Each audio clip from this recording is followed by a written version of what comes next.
And welcome those who have joined. I know it's 9 a.m. We'll give it a minute or two to let people join. I know it's early on a Monday, so people are probably just settling in. Let's give it a minute.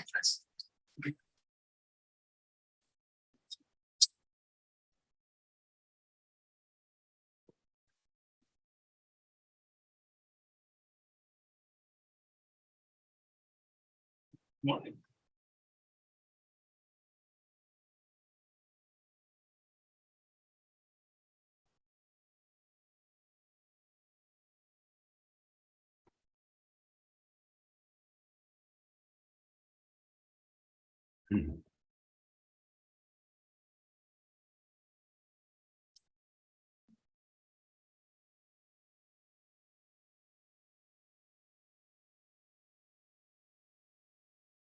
All right, well, I think we are approaching critical mass, so maybe we'll go ahead and get started. Can you hear me okay? Casaria, Evan, thumbs up. Okay. All right, well, good morning, everyone. Thank you for joining for this second meeting of the Climate Friendly and Equitable Communities Corrections and Clarifications Rulemaking. We're glad that you can join this Monday morning and appreciate your time with the team today. My name is Sylvia Chigurski, and I'll be helping to facilitate today's meeting. And before I kind of dive into the agenda and what we're here for today, I'm going to hand it over to Commissioner Warren to give a few opening remarks. Thank you, Sylvia. Good morning, everybody. Welcome to RAC Meeting 2. Thank you for your willingness to participate in today's meeting. I look forward to hearing your feedback. As a reminder, this rulemaking effort is designed to make corrections and clarifications to the Climate Friendly and Equitable Communities program. This charge was approved by the Commission with the understanding that more work needs to be done to the program. And we know that many of you would like to see larger changes to the program than we are most likely going to address today. I view these current corrections and clarifications as an effort, as a larger effort in the first of a few phases. And I'm hopeful that during the next couple of phases, we'll see some of those larger changes happen. Over the past 3 years, I've listened to many of your concerns, had deep dialogue with a lot of you, walked local streets with advocates, planners, and elected officials, and worked to understand the capacity of our local partners. Your voices have not gone unheard. So I'd like to thank you all for being here again. I'd like to really thank DLCD staff for the continued commitment to making this program work the best that it can. And I'd also like to thank Sylvia and her team at Kearns and West for really bringing their excellent facilitation to this meeting. And lastly, another big thank you to all of you. And with that, I'll turn it back over to Sylvia. Thank you so much, Commissioner. And that's really helpful framing in terms of kind of the scope of this Rulemaking Advisory Committee and knowing that there are really important clarifications and corrections to make to the rules, but they're not going to do everything. So really thanks for that framing and helping to set that tone of kind of focusing on the rules that can be changed at this point. Do you want to go ahead and pull up the PowerPoint, Bill?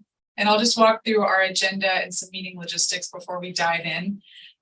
So today, really the purpose of today's meeting is to continue this conversation on the clarifications and corrections. We had the first Rulemaking Advisory Committee meeting in May, so just continuing from there. So today you'll get an overview of the Technical Advisory Committee meeting outcomes. That group met, I think, like a few days after RAC number 1. So just kind of going through what they talked about and then talking about some changes to the rules based on their discussion. And then we also want to review and discuss selected amendments from the rules. So here really focusing on some of the key topics that the Rulemaking Advisory Committee members and Technical Advisory Committee members identified as needing more discussion in this meeting. So we'll bring, I think, 3 or 4 rules up during that time and also see if members have any additional topics you want to discuss. And then finally, for substantive topics, today you'll be looking also at the fiscal impact statement. So kind of looking at what are the impacts of these specific amendments and how they would create any fiscal impacts and hearing your comments there. And then, of course, we'll have time for public comment and next steps for the rulemaking process. So that's what we have on deck today. And in your meeting packet, you should have gotten several pieces that will help today's conversation. You got a cover memo that includes some of what the Technical Advisory Committee discussed and the key guidance on topics that they wanted further discussion for the rulemaking. And then you also got a copy of draft amendments that have highlights in them to show what has changed since the previous version that you saw with your May meeting packet. So hopefully that helps lay out, what's changed and why it's changed, indicating a lot of those changes are based on committee member feedback. And then you also got a copy of the draft fiscal impact statement in your packet, and the summary from Rulemaking Advisory Committee meeting number 1. So that's kind of what we're doing today. Maybe next slide, just a reminder of some of our virtual participation guidelines. So just a reminder, this meeting is being recorded and live streamed. It'll be available online at the YouTube channel. Throughout the conversation, we really want to, keep the conversation verbal today. So if you have anything that you want to say, just please raise your hand when we get to conversation. But if you have any troubleshooting issues, just use the chat to help with that. Casaria Taylor can help with any troubleshooting issues. When we get into the conversation, just remember to keep yourself on mute when you're not speaking. And when we get to Q&A and conversation, just a reminder to use the raise your hand button or *9 if you're on your phone to get in the queue. And then please just say your name and organization before speaking. And of course, we encourage you to use your video. You might not want to have it on the whole time, but especially when you are speaking or having conversation, it's always helpful to have that face-to-face conversation. And then, this is a 3-hour meeting. We have a couple of breaks scheduled, but please just take care of yourself as needed throughout the meeting. And then next slide is just a reminder of the Zoom features. I think we all know where all of these are. The most important though is that reactions button. That's where the raise hand button is hiding, just under that reactions one. Next slide, just some quick meeting guidelines. So we have a pretty full agenda today, so we ask that you please try to stay to the agenda and speak to the topics at hand. We definitely will have time to identify any additional topics that maybe aren't particularly on the agenda today. We hope to have a balanced speaking time, so if you are speaking a lot, maybe hold back a bit so that others can chime in. And if you haven't been in the conversation, just encourage you to be brave and raise your hand and get in. We hope that throughout the conversation, you are listening to understand and really asking questions to clarify and to get information so that you can provide meaningful comments. And of course, we encourage you to always kind of be hard on the issues and soft on the people. So really focusing on the issues in the amendments for today's conversation. And let's go. And we have a lot of Rulemaking Advisory Committee members on the line today. We ask that if there's both a committee member and your alternate present today, that really just one of you are carrying the conversation on behalf of your agency or organization for the meeting. And towards the end of the meeting, we will have a public comment period. So I'll ask later if folks want to make public comment. We'll ask you to raise your hand at that time. And members of the public are always welcome to email their comments to this dlcd.cfac@dlcd.oregon.gov. And we can put that in the chat as well. And I think that is all in terms of kind of logistics and framing. So our first topic today is going to be reporting out on the first technical advisory committee meeting. So I'm going to hand it over to Cody in just a second. So if you'll all remember, we had the Rulemaking Advisory Committee meeting in May, and I think like the next week after that, there was a technical advisory committee meeting to get into some of the weeds on specific topics.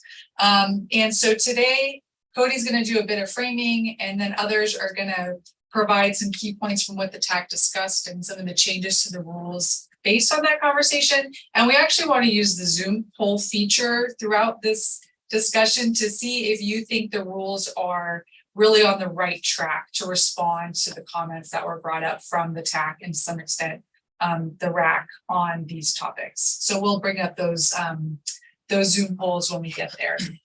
But with that, I'll turn it over to Cody to provide some framing. Thank you. Good morning, everyone. Excuse me, Cody Meyer with the department. So as you know, we have a Rulemaking Advisory Committee, which you're all members of. And as a part of that, we have a working group called the Technical Advisory Committee.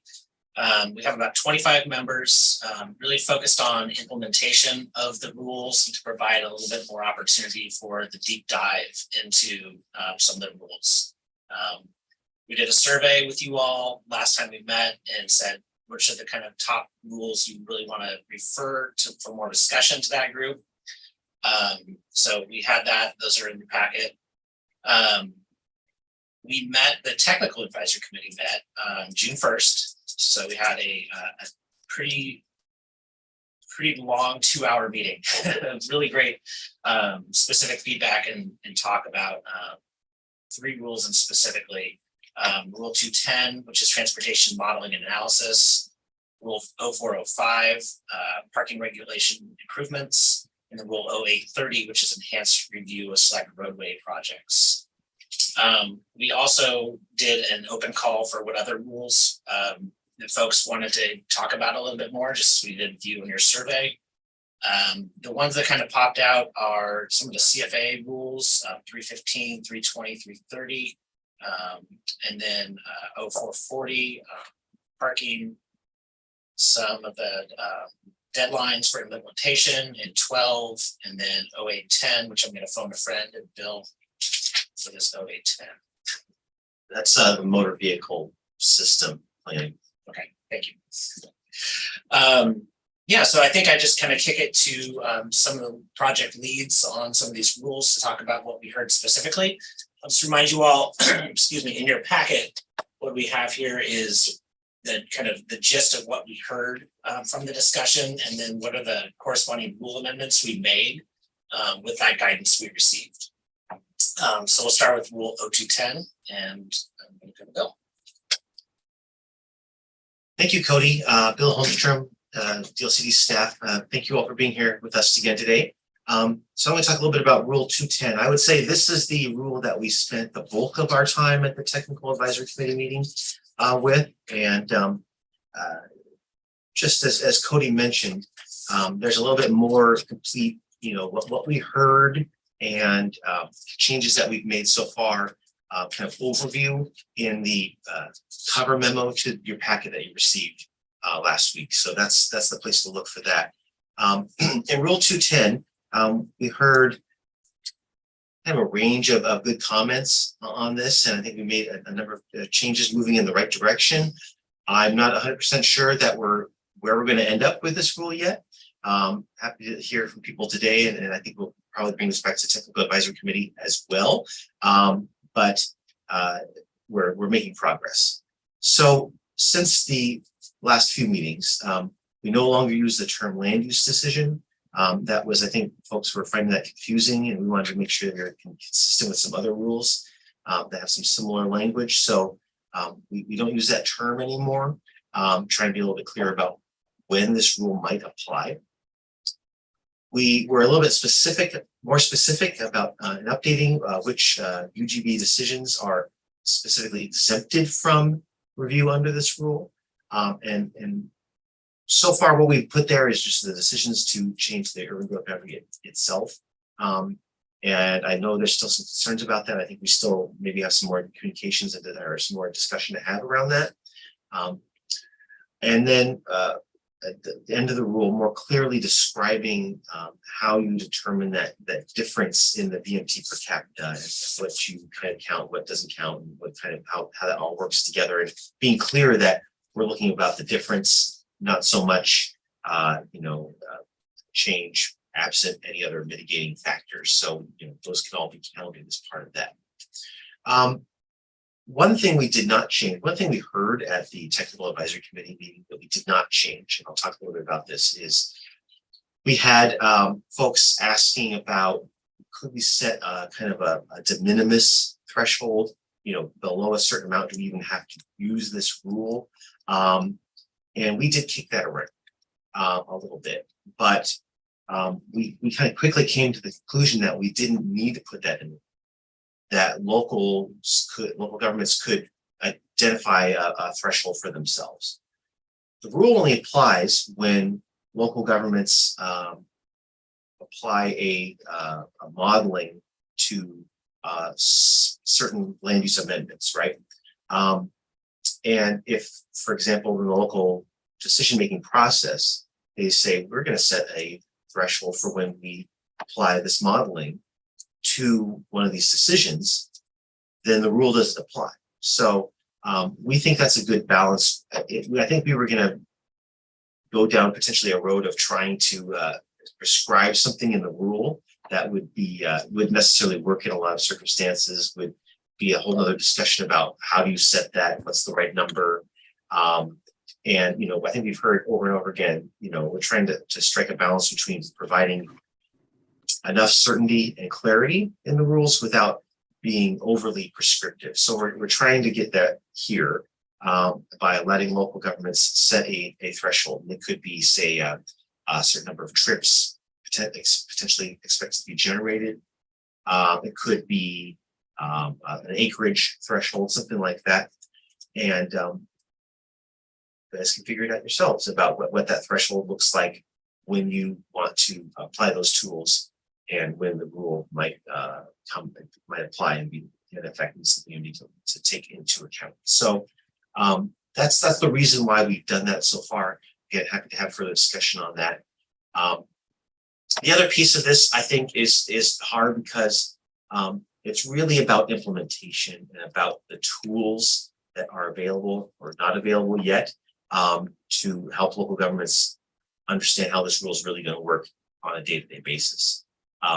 We're working closely with ODOT and ODOT staff. They are putting together, they put together a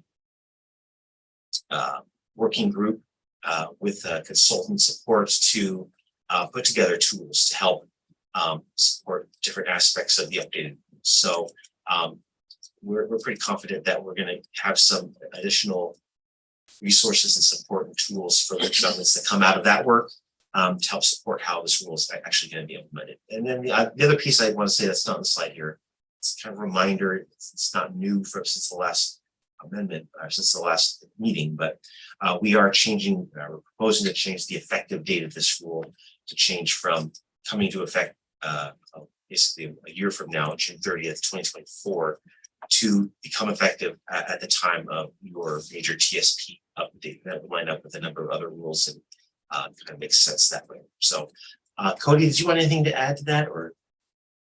Well, I think we want to talk a little bit about getting a temperature check from the RAC today to, again, look in your packet, see what those proposed amendments are. Here's the kind of overview of that. And just to amplify what Bill said, we do expect that we will have more iterations to this rule as we work to get it right over the summer. Well, thanks so much, Bill, for going through that. Maybe turn it over to RAC members now to see if you have any clarifying questions on Rule 210 or any of these changes, or just any comments on the rules. Just go ahead and raise your hand if you have a comment. And I see Joseph on the screen, and also just a reminder to, you know, say your name and organization, especially the first time you speak today. Go ahead, Joseph. Hi, this is Joseph Off of the city of Hillsborough.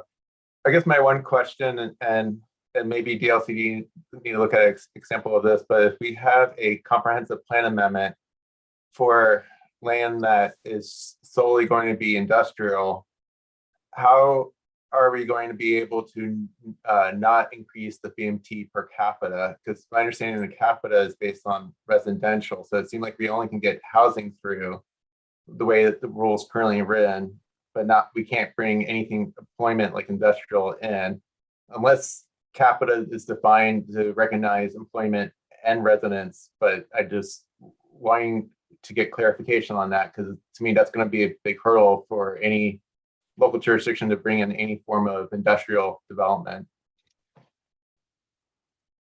Yeah, well, that's a great question, Joseph. So VMT as defined in the TPR is household-based vehicle miles traveled per capita. And I would say that we're working with ODOT and Zachary's Horowitz's technical advisory committee at ODOT to make those definitions.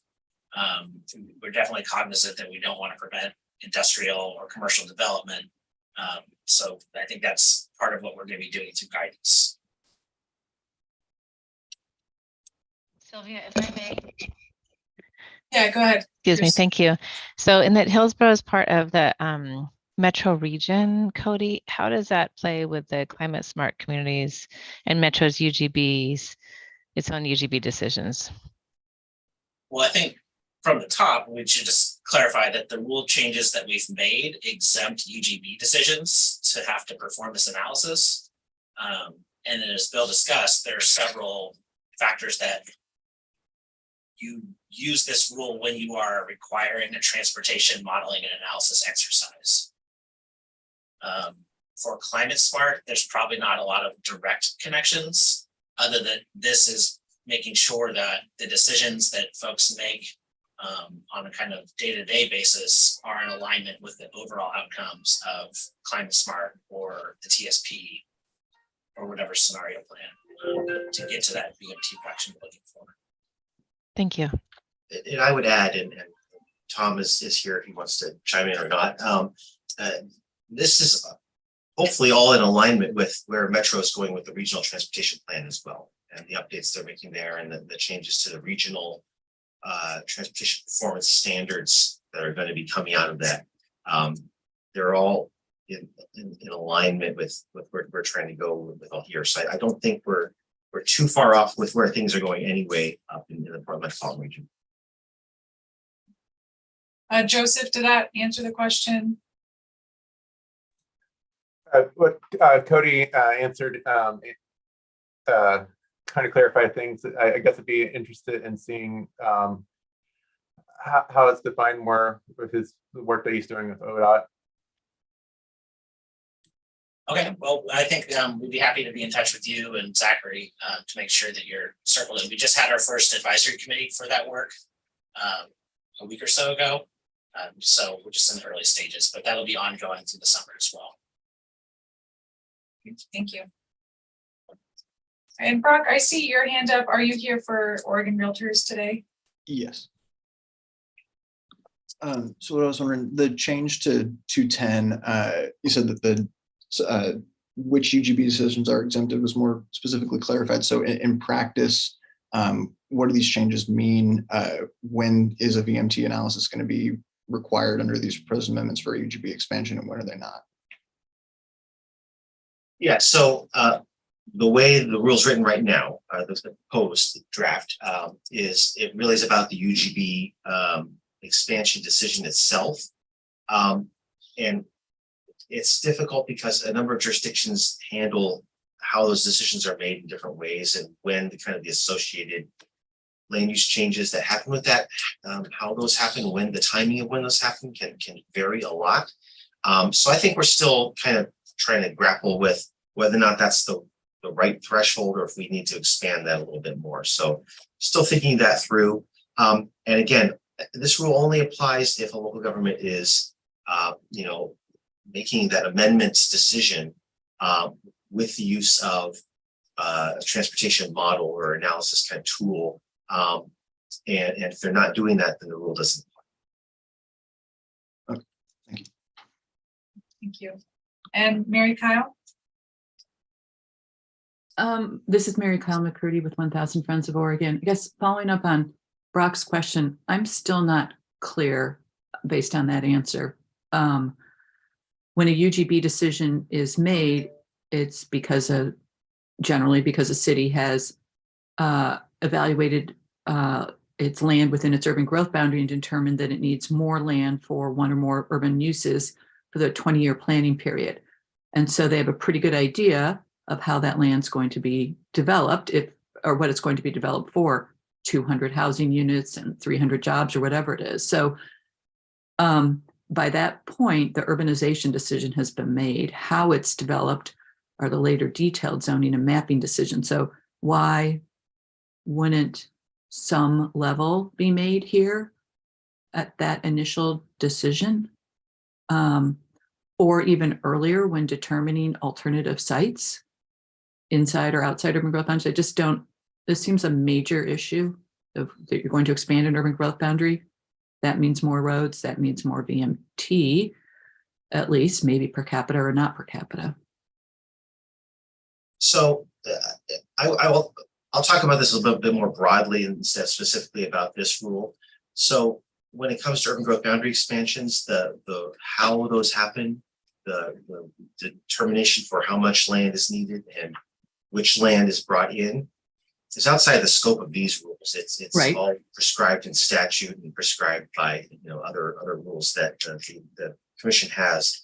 The only thing that our rules do is within lands that are of the same priority within the existing statutory scheme that you do look at connections to walking, cycling, and transit networks to make sure that you're bringing in the best lands you can.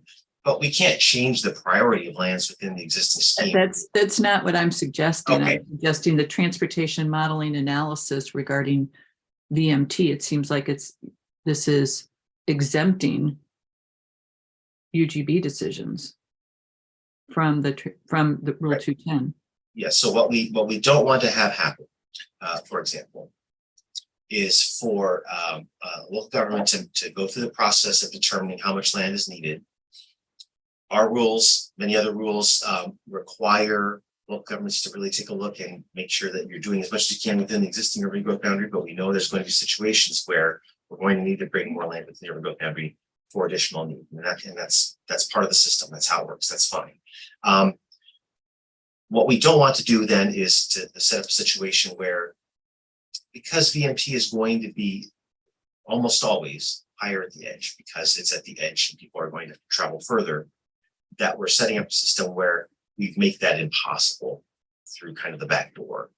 We made it difficult to develop that land through the back door. It's land that's supposed to come in because local governments have gone through the process of determining that that land is needed, gone through the process of determining where that land should be that's brought in, and that land should be able to be successfully urbanized. So we just don't want to make sure, we want to make sure that we're standing in the way. It's not to say that you couldn't bring in land, in potential circumstances where you're keeping VMT flat or you're making progress there depending on the specific circumstances. That's certainly possible. And So of course, just when is transportation modeling and analysis done to ensure that VMT per capita is going towards the target of reduction of approximately 20% per capita VMT, including whatever the UGB expansion is? Or, I mean, when is that fit into here? So I think that The UGB decision. yeah, the proposed language makes a policy decision that we're not going to talk about or not going to address at this stage the VMT reduction and looking at a UGB expansion. Right. When the overall transportation system plan is updated, the entire system altogether, including any areas that have been brought into the UGB since the last time you've done a transportation system plan. Overall, that entire plan altogether needs to be moving in the right direction, right? So we're trying. There's a little bit of belt and suspenders here. We're trying to make sure that we're doing the right things when we're making changes. They're doing the right things when we're doing TSP updates, and we're moving in the right direction overall with our transportation system planning. But in some circumstances, So it won't be looked at in terms of the actual urban growth boundary expansion until 2029 at the earliest under these rules, which is the TSP deadline.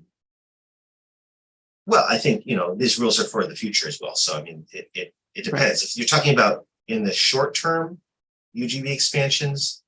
Well, I mean, this rule doesn't apply until they do a TSP update anyway, so it doesn't matter anyway in the short term. If we're talking about the future, right. I think we should probably move on. I'm just making the point that we have moved out the TSP deadline from the original rule under this from 2027 to 2029. So the future keeps moving out. Well, so the original, I mean, the rule that was adopted last year, the adoption deadline for transportation system plans for jurisdictions above a certain size and outside of the Portland metropolitan area was 2029. That hasn't changed. Right, with 2020. Okay, well, why don't we move on? No, thanks, Mary Kyle. I appreciate that. Brian, over to you. Good morning, everyone. I think a really important discussion on this topic, and I'm just noting what Mary Kyle mentioned that typically when you expand UGBs, you're adding more roads, you're typically adding and increasing VMT. Mary Kyle referenced, when are we going to address hitting a larger target, either not an increase or a 20% decrease? And I think Cody had mentioned that, of course, we have laws that are requiring that we plan for adequate supplies of industrial, commercial, and housing, which may trigger UGB expansion. So this is an important discussion. When do we do this work? In my experience as a practitioner, we often end up having to amend the TSP and could trigger a major amendment with a UGB expansion for a number of different reasons. So that the work may not be staggered as the rules are kind of intending, where you have, okay, we expand a UGB and then later on we do a TSP amendment. These things may happen together, and I would argue that it's kind of the time and place to do that work is together. And so that's my concern. I'm not sure that we're going to be able to expand UGBs for industrial, commercial, or residential uses and also hit that target of no increase, let alone hitting a large decrease. And so that's just a comment and maybe a concern. And then also a suggestion is around the actual model that is allowed to be used. So I think we've had some discussions about whether we're using the travel demand model, MPO travel demand models, or whether we have flexibility to use other models. So I think it would be worth being explicit in this rule that cities are free to use a variety of different models, maybe an including but not limited to.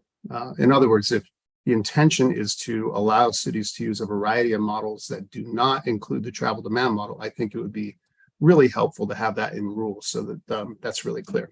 Thank you. Yeah, thank you for that. That is the intention, that we don't prescribe any particular tool in the rules. So we can potentially make a change to be clear about that. Thank you. Thanks, Brian. And appreciate the comments. It sounds like there's still maybe some concerns with the rules, but I also want to check with others. Casaria, do you mind maybe launching the poll? Just after having a little bit of this discussion and hearing how Rule 210 has changed in response to comments, we do want to check with committee members in general if you think that Rule 10 is kind of on the right track or the level of work that's still needed. So would appreciate if you could just use the poll to say, yes, you think these revisions are improvement moving forward, almost kind of need a little bit more work, not quite, they need further discussion, or kind of no, there's really a lot that needs to be done, or not sure, this is complicated. So if you haven't had time to digest, that's okay too. But just wanting to gauge kind of the level of work that's still needed. I'll give it another few seconds here as folks respond.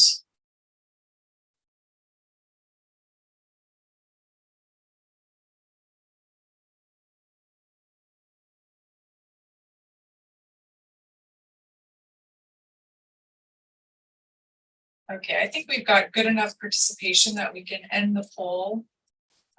So it's looking like most people are thinking that they're almost there, which is really great. There are a few though that are saying not quite or no. So if anyone wants to maybe make a final comment or two to kind of explain what needs further discussion, unless of course it's already been stated today by Brock and Mary Kyle and Joseph and Brian, thanks for your comments. But if there's anything else, please go ahead and raise your hand and see if there's anything else that the team can address.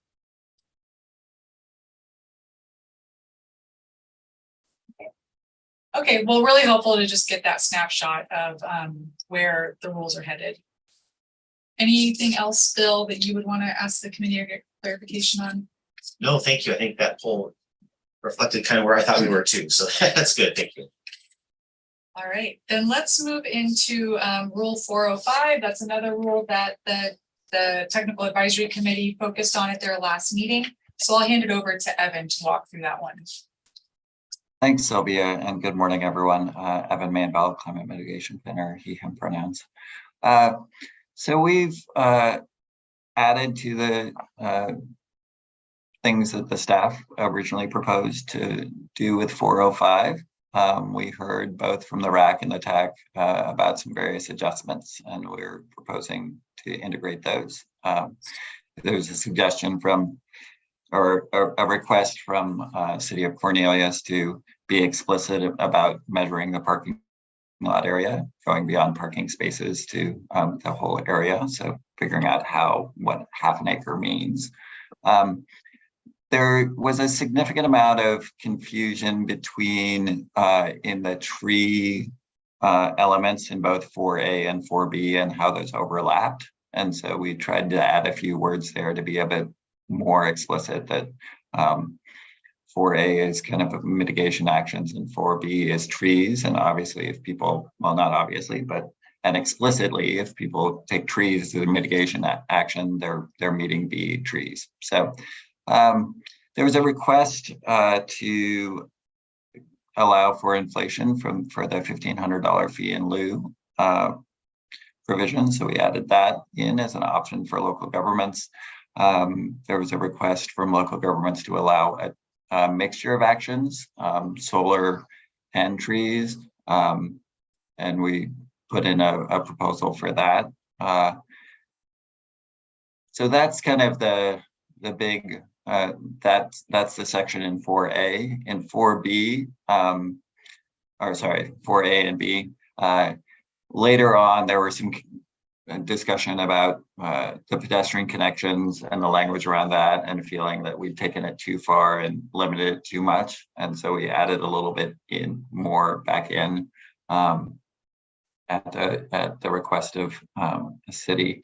And but we also clarified it's only pedestrian connections to pedestrian facilities that are existing or planned, that there may be some sites where you're abutting a highway or something like that.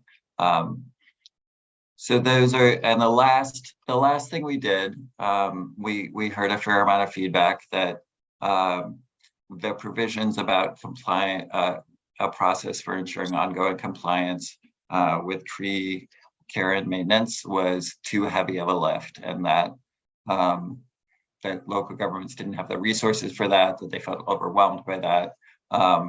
And so we're proposing to say, all right, let's focus on during development, make sure the trees are planted well, and encourage local governments, but not have it in rule that that the ongoing maintenance. Yeah, there was a lot of concern about there was an ongoing statement about tree pruning and how our city is going to ensure tree pruning happens correctly. So we're proposing to take that out and defer to our local government partners on that.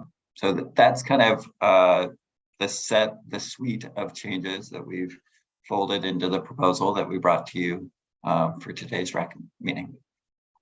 Thank you all for engaging and providing all that input. So curious to hear people's thoughts and reactions and questions.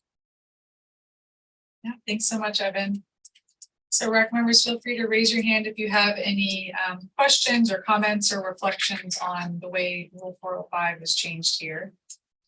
I see a hand up from Chris. Go ahead. Yeah, for new, I know it kind of specifies new development, but there was some concern at the last meeting about whether this would be interpreted to apply to like adaptive reuse. And I didn't know if there was anything kind of to clarify that like redevelopment of an existing property that may have like a half-acre parking lot wouldn't be subject to this, or would be. Yeah, thanks for that question, Chris. And we've attempted to say that when it's new parking that's being added, at least a half-acre of new parking added, then it triggers this provision. But when it's adaptive reuse of an existing site with a parking lot, that they're not required to do this for the whole parking lot that's existing. So kind of a mall development where they're doing a partial redevelopment. If it's not a big new area of parking lot that they're adding, this wouldn't be triggered, but if it is, then they would. So we've attempted to address that issue. If we didn't get the language quite right, definitely open to tweaking the language and making sure that intent comes through. because we do want to see redevelopment happen. And we don't want to put up too many barriers to that. Unless people, but if people are building up a large amount of new parking spaces, we do want to make sure that is done right. So capture. Okay. Yeah. That's great. Thanks. So Chris, with that response, any other questions or any changes you think are needed to capture that intent? I don't think so. Thank you. All right, and I see a hand up from Matt. Go ahead, Matt. Yeah, thanks, Matt Brinkley, Planning Director, City of Medford. Evan, what do you sort of envision as meeting the standard for pedestrian connections throughout the parking lot? Are these grade separated sidewalks, and what is the standard for throughout a parking lot? Yeah, it's a good question, Matt, and I think that we're building on kind of some the historic transportation planning rule that had kind of has this statement of street-like design and features along driveways, including curbs, pedestrian facilities, and buildings up to pedestrian facilities. So we kind of street-like design features was a little bit vague, and so we're trying to step to something a little bit clearer. And I think that we're imagining that people who are approaching a development from any of the existing sidewalks can safely get to where they need to throughout, and that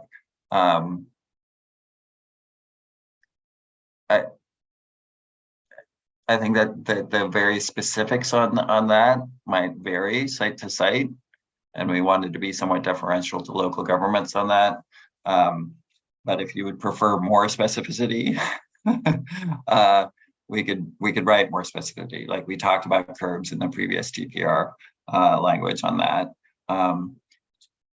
It's a tough balance that we're trying to reach because, as you understand, we're trying to make sure people can safely walk around the site and without encompassing all the details of the diversity of sites that may be.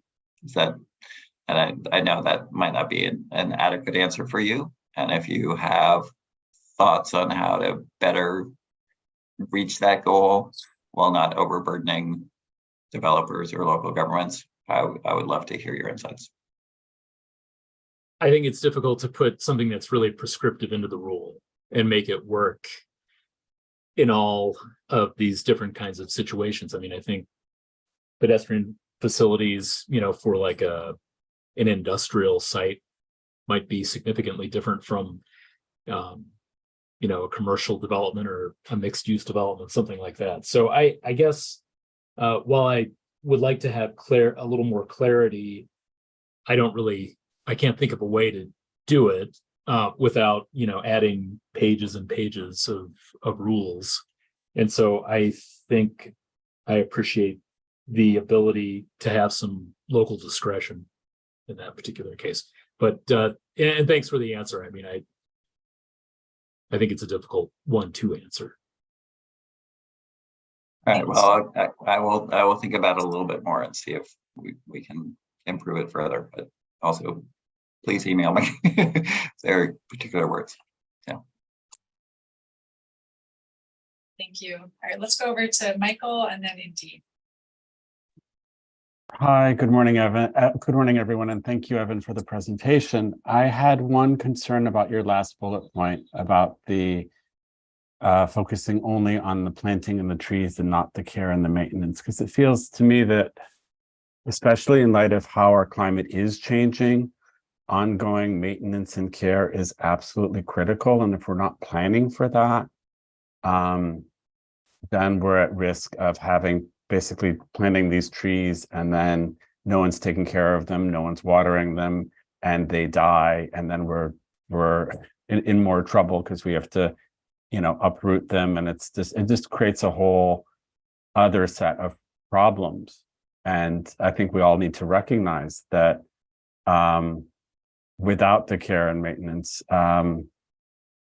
it's unlikely that many trees will survive, honestly.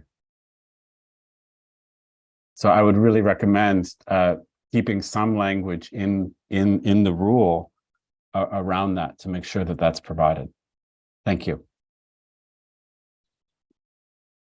Yeah, thank you for that comment, Michael. Certainly, tree maintenance is a big challenge, and it's key for both our climate and equity goals. It's certainly why we drafted the original rule the way we did, in conjunction with our partners at Oregon Department of Forestry and others. I'm hoping that local governments can find the resources to ensure there's maintenance, and builders will do that because there are benefits to people, to sites. But I think that in listening to our local government partners, having something in the rule or not having something in the rule might not impact the maintenance, because local governments don't have the resources necessarily to enforce it regardless. And so it was kind of that, it's that challenge of, so we refer to trees must be planted and maintained to maximize root health, et cetera. So there is a slight nod to maintenance still in the language, but some of that language was backed off, or is being proposed to be backed off. So it's a hard balance. I think we all want trees to thrive as much as we can get there, whether that's through rule or through finding additional funding, so local governments can have the resources. That latter approach might be something that might be more successful. So it's tough. I appreciate the feedback. Thanks, Evan, and thanks, Michael, for the comments. I do want to point out we have several other topics for today, and I'm checking the time and hoping we can move this conversation along, but I don't want to lose the hands. So let's go through these hands and then maybe quickly check on the Zoom poll to see where we are with Rule 405, and then we'll move on to Rule 830, but we'll take the hands that are up. So Indy, over to you. Yeah, I mainly wanted, thank you. This is Indy, Transportation Justice Coordinator for Verde. I primarily wanted to echo Michael's comments. I'll keep brief. We've been losing mature canopy here and shade cover in Portland, particularly in communities with higher populations of low-income folks, communities of color. So I think very open to a conversation about how to make that actually practicable by local governments. There's no point in putting something that just isn't going to work in reality, but I do have concerns about tossing out that language entirely, and would be interested in further work to thread a needle that provides some sort of guidance guardrails around how to do maintenance, just because it's costing our communities today when we don't have that in place. Second, I just wanted to sort of point of clarification, understand the shift in section 4AC from 50% to 40% tree coverage requirements, as well as just sort of the understanding the percent coverage of trees along driveways. There's sort of an option provided in 4B between trees along driveways or a 30% minimum surface coverage, I think, and just sort of understand, is there an advantage to saying like provide the greater of those two options? Like what decisions do we anticipate developers making to determine which course to take and why? Thank you, Andy. I'll try to be brief. The 40 to 50% option, tried to percentage adjustment. We just looked and didn't think that a lot of developments were going to be able to reach that 50%. So we're trying to make it a more feasible option. We didn't want to push everyone to solar, just given the analysis of local tree codes and other things. So that's why we made that adjustment. or proposing that adjustment. Yeah, one of the feedbacks we heard about street trees along driveways was some local governments don't like the nuanced difference between driveways and drive aisles. And so they just wanted to say, well, if it's 30% over the site, they're probably going to capture the right stuff. So that's the genesis of that idea. Yeah, I certainly will consider your other comment about the greater of those two. And thanks, Indy. And as we head over to Ryan, Casaria, would you mind pulling up the poll? Maybe folks can just start letting us know where they think Rule 405 is headed. So kind of same choices as before on 210. Wanting to hear from you whether it seems like the revisions are, basically there, almost there, really not quite, or no, they need a lot of change, or maybe you just don't know. So I'd appreciate you filling that out as we hear from Ryan. Hey, good morning, Ryan Edmonton, City Corvallis. Thanks, Evan, for these amendments. I think they're definitely heading in the right direction. And I just thinking about, I think Matt's comments a few minutes ago about the pedestrian connections to the parking lot. I wonder if that first newly added section, connections throughout the parking lot, is maybe a piece of the confusion, and if that newly added highlighted portion, connections throughout the parking lot, including, is removed, if that gets at least to some clarification, that would then the facilities between entrances and existing or planned pedestrian facilities remains. I think that's pretty clear, but the throughout the parking lot language, I think, is still a little bit confusing. Just wanted to offer that. So thanks. Thanks, Ryan. Yeah, I will follow up with the person who suggested the throughout, and maybe the throughout is, I don't know. Yeah, that was a city that had requested that, so I will see. Thanks. Thanks so much for the comment, Ryan. Casaria, do you mind ending and sharing the poll? Seems like most folks think that the language is almost there, but there are a few kind of not quite there.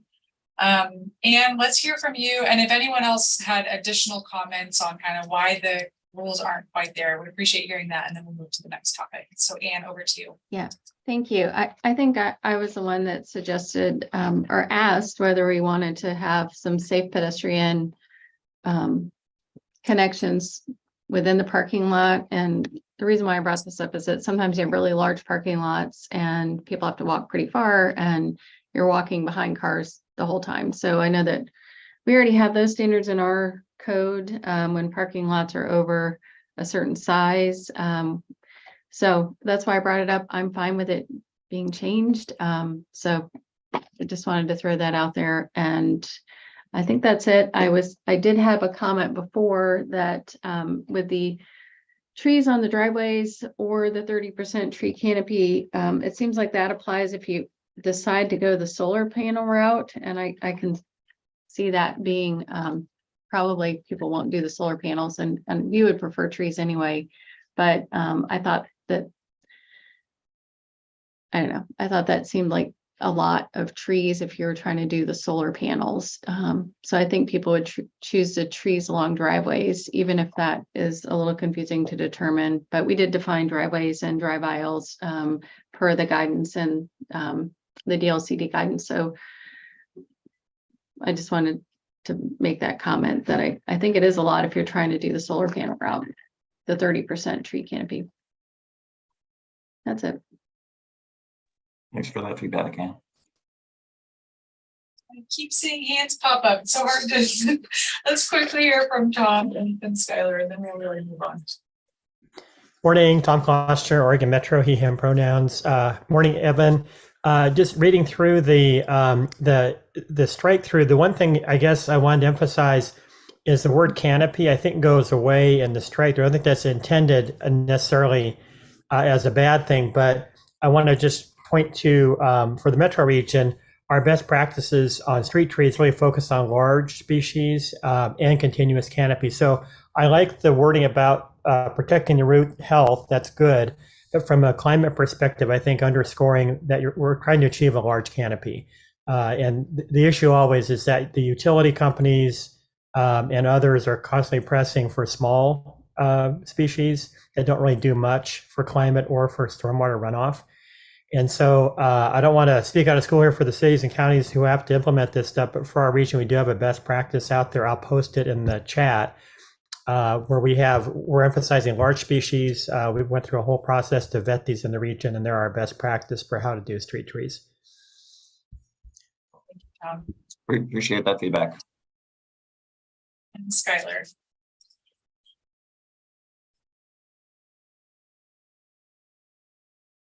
Okay, you can hear me, I hope. Maybe Yes. see me? Okay. Skylar Warren, City of Tigard. I just a couple of comments. Thanks for the tree maintenance improvements there. Just to add a comment from a local jurisdictional perspective, we also appreciate the need for trees. But the issue is the nexus with land use, right? These rules are really intended to be implemented with land use and not as an ongoing kind of thing. And so I think municipal code is probably the more appropriate place for an urban forestry code. The other thought is on the actually, I've lost my other thought, so I'll just turn the time back over. Thanks. So much, Skylar. All right, with that, we're going to head to the last big topic that the Technical Advisory Committee talked about, which was Rule 830 on review of select roadway projects. So Bill, over to you. Yeah, thank you, Sylvia. Again, Bill Holmstrom, DLCD staff. Just to refresh folks' memory, the key change we made to Rule 830 was around the threshold for when, during this interim period when we had existing acknowledged plans. Of course, projects that are on existing acknowledged TSPs may be implemented for already in the plan. At some point in the future, local jurisdictions will be adopting updates to those plans to meet the updated rules. And at that time, if there's a project that would need to be reviewed under this rule, and there's a whole list of what's in and what's out, that would need to make sure you do that review as part of that TSP update if you would like to keep that project in your local TSP. Now, I think one thing we do want to say about this is it's an opportunity to think about whether or not you need to have all of these projects in your local TSP or not. But if you would like to keep it, there's a mechanism to do it. It's to go through the review process that's in Rule 830, and that could be done at the same time as a TSP update. There are going to be some projects that are going to be in some process of underway of development, and we wanted to make sure that if there was a project that was underway, authorized in an existing acknowledged transportation system plan, that we weren't necessarily making folks, go back and do this review process at the time of the TSP adoption. So that's the change that we made. We added some different thresholds that kind of said, this is when we think, the project is far enough along, it doesn't need to go back and be reviewed at that time. In the future, this is going to be less of an issue because everyone will have updated plans in the future, and any project that's in those plans that would need to be reviewed under 830 will have had that review completed already. So it's just be new projects that would be coming up that aren't in the existing acknowledged plan that may need to be reviewed in the future. So again, it's kind of a short-term issue. The changes that we made, we had a suggestion that we use the term capital improvement plan when we're talking about local funding documents. One of the thresholds has to do with funding, either in the state transportation improvement plan or STIP, in a regional transportation improvement plan through the local metropolitan planning organization or MPO, and then a local document, which these documents, almost always there's funding programmed over the next few years to accomplish this project. We thought that was a good threshold for determine whether or not this is a project that is going to move forward.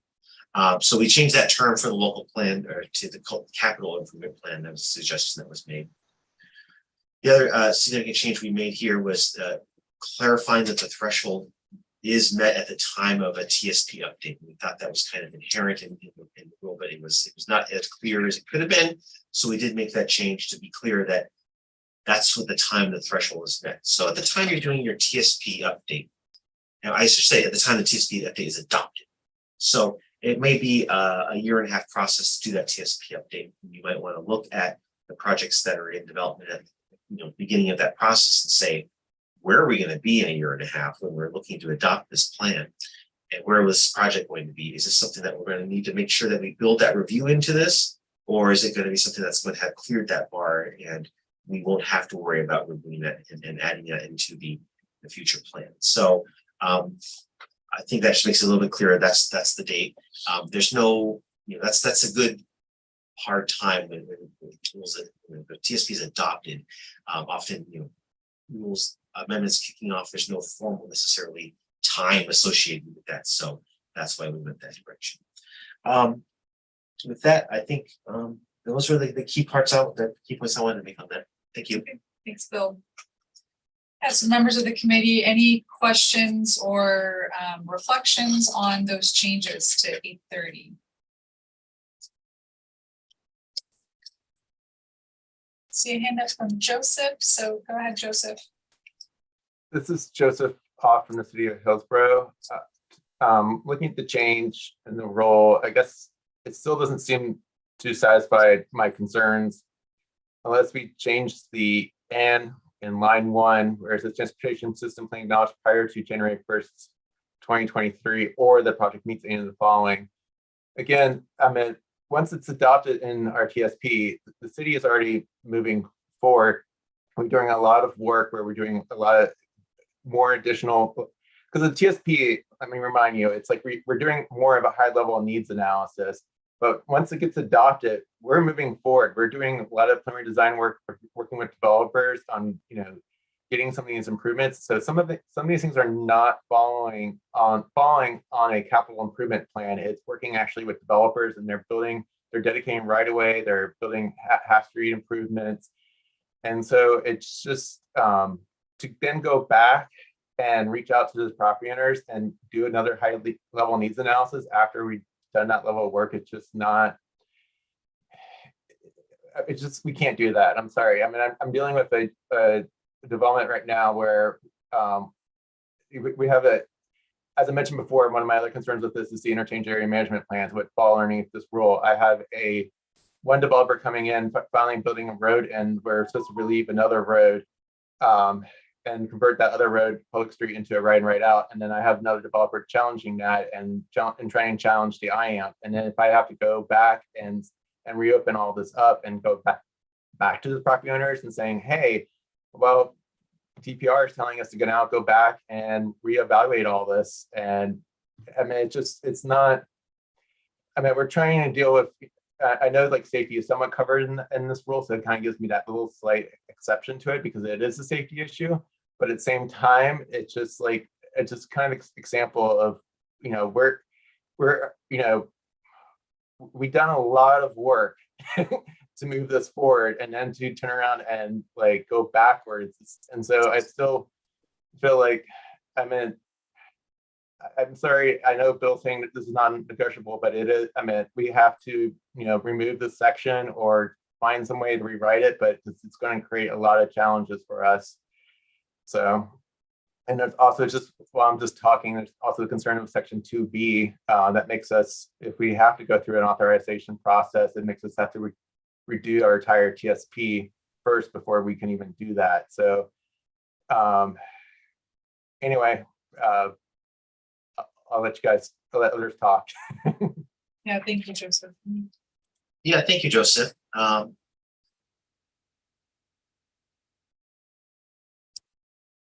Okay, I think your 2B point is fair, actually. I think we can maybe rethink that a little bit. That's not really part of what we were changing as part of this adoption, but I think we can make that a little bit clearer. I think maybe it's, you've brought these up a couple different times, and I think maybe we'll want to set something up with you to kind of go over how things work in Hillsborough. I think just so we can talk a little bit more in detail about some of these things, so we can have a handle on it. Because I think, you know, we want to make sure that we've got something that's working for a variety of jurisdictions, and I think maybe some different, you know, maybe unique things happening out there. And I just want to make sure that we're capturing those in a way that makes sense.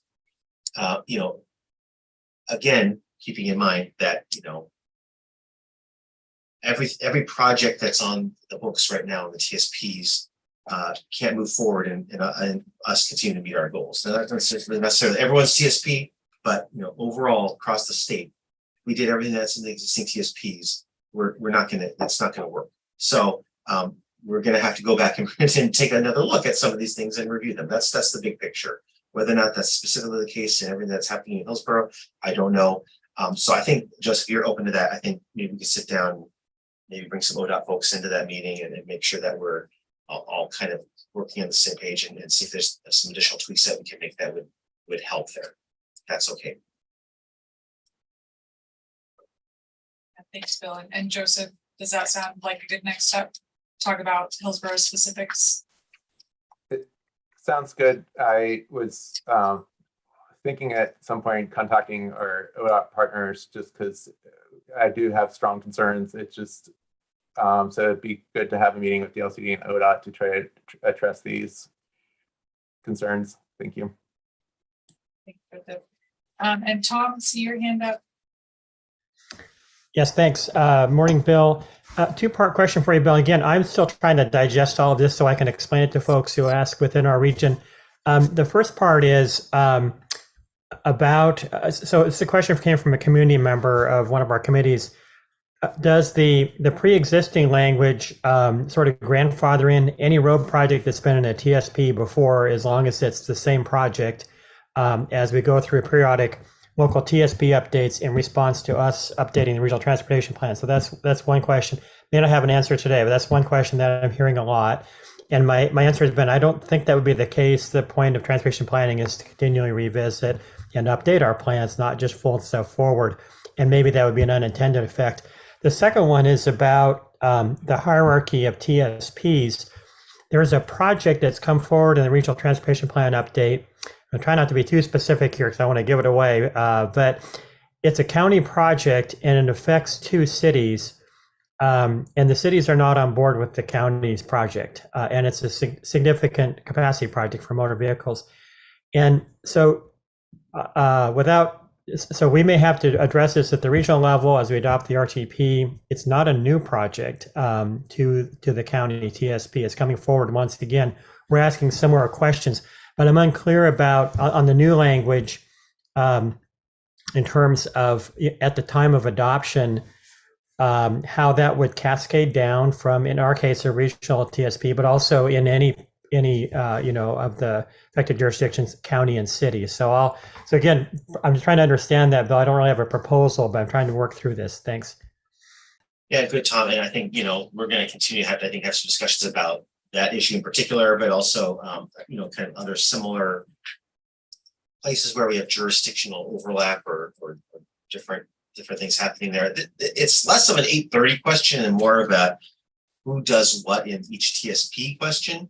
And we try to provide a lot of flexibility in rule, I think it's 100 or 105, one of those that early ones that talks about what parts do counties do, what parts do cities do. The idea there is that everyone gets together and figures it out and who's responsible for what. So say city A, it doesn't want to do the 830 review, for example, for a facility that is a county facility and partially in their jurisdiction. You know, they would work together with the county to figure out who's responsible for the planning of that facility. And of course, if it comes along and you want plans to be coordinated, but this is not a new problem, right? This is not new because of the rules. The coordination, who's in charge of what, has always been a little bit fuzzy or a little bit confusing sometimes. And what we're trying to do with the rules is to really make the cities and counties draw hard lines and say, this is what we're going to do, this is what you're going to do. and everyone be kind of on the same page there. And then, have coordination as necessary to make sure that those are connected. But again, with the way timing works, with the way the geography works, it's not always gonna be a pretty situation. So that's not new. Thank you. Thanks, Tom. All right, let's go to Corey. Thanks so much. Can folks hear me? Yes. Hey, everybody. I'm Corey Harlan. I'm the Cities and Towns Program Manager with Central Oregon Land Watch here in Bend. I think that and I'm also part of a bigger group called the Oregon Climate Coalition. So here relaying just a few comments that came up in some of our group discussions here. I think wanted to express support for Section A of this rule. That's really very impactful for the city of Bend because of our GO bond that voters passed in 2020. But I think that we just had a good deal of confusion around B. And really trying to understand, for a jurisdiction, what does this list even look like? What kinds of projects would be included if we're using B as a key criteria? And so I don't know if this is the place where we can get clarity on something like that, but that had quite a few folks scratching their heads. And then we just had, kind of like this bigger question, right? Of like the intent for this really is to provide some kind of off ramp, some sort of process, right? For saying, hey, some of these projects that got swept in our last TSP, they're really not helping us meet where we want to go with VMT. And we need a way to get them to screen them out, right? And to figure out where we're going to reallocate resources and priorities. And so I think from our perspective, sometimes the when feels like a good place to focus, right? Like a lot of this is trying to say, what are the thresholds? But I think really tying it to, when a TSP update is happening, how are we going to help cities get at that fundamental intent, which is to say, some of these projects don't fit anymore and they, haven't made sufficient progress or they don't have sufficient funding. And how are we going to get them kind of out of the mix? So wanted to relay a few of those comments from the group and then also from Landwatch. Thanks. Thank you for those comments. I'd say, in terms of, I think, some of the comments about, the application of this rule when it comes down to it, whether or not you move a project forward or not. I think a lot of it is going to come down to our guidance as well, and kind of laying out why does this rule exist and what should local governments be thinking about when they're approaching their local TSP and what might they do things differently. There's a transportation system plans guidelines advisory committee that ODOT has convened, and there's a consultant doing that work as well. That's a separate effort from the work that I talked about earlier with 210. And that work will include this piece of it as well, and then help, I think, guide local governments hopefully in the direction that you're talking about, where you really need to start thinking about the big picture here and what can really fit. Thank you. Thank you, Corey. And as we head over to Karen, maybe let's pull up the poll to see, after the benefit of some conversation here and hearing Bill's framing on what's changed in Rule 830, if it seems like these are headed on the right track. So if folks want to fill this out as we hear the next couple of comments here, just wanting to see, yes, almost, not quite, or no, or just not sure. So Karen, over to you. Hi, Karen Swirsky with Kittleson and Associates. I don't think I have anything new to add. I just want to reinforce the things that I've been hearing, which is, even if you're not talking about fitting a local plan into a regional plan, lots and lots of cities have projects on their CIPs that have lived there for decades. We all know that. And so what is the trigger for reassessing those projects? Just because something is on a CIP doesn't necessarily mean that there's identified funding for it. So that I just wanted to throw that into the mix. Thank you, Karen. And Brian, over to you. Yeah, and echoing what Karen mentioned, at least in Bend, and I'm sure different communities have different TSPs, different amounts of projects, but the way that at least it works here in Bend is we'll have a pretty long list. It's a very long list of projects. It's a 20-year plan. Not all of them are funded. But it is pretty easy to put a project on a capital improvement plan for it to appear and then not appear. And they typically are adopted every couple of years, either with the council goal setting or on a regular schedule. So I think it's capital improvement plan is, in some cases, it does mean that funds are being allocated to that project. In other cases, as Karen said, a project can appear on a capital improvement plan and be taken off. And it doesn't necessarily mean that funds have been dedicated to that project. It is the beginning of spending money, but it doesn't necessarily mean everything on a CIP actually receives funding. At least that's our experience here in Bend. Thanks, Brian. That's helpful.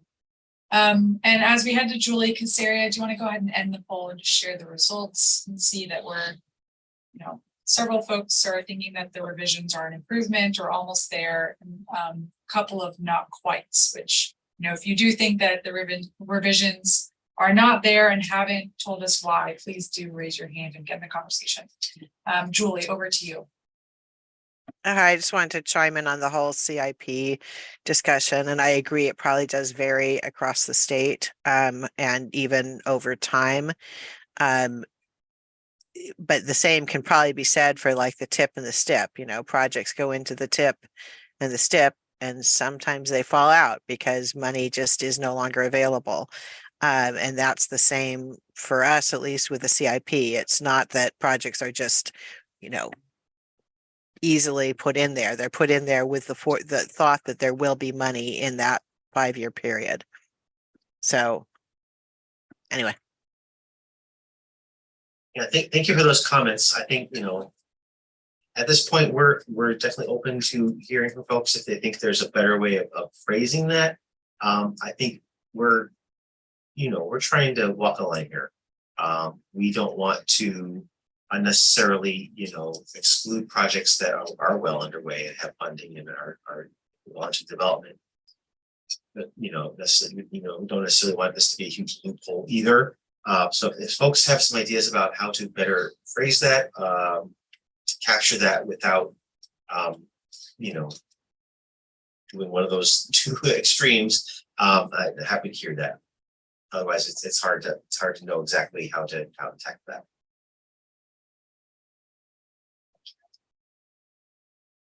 Joseph, did you have one more thought to add? I just want to put just one more clarification because we, at the city, we work on doing a financing plan every time we, bring projects in our TSP. And some of those things are, future projects that are done by local jurisdictions, but most of those are financed by development, and that's how we bring those projects.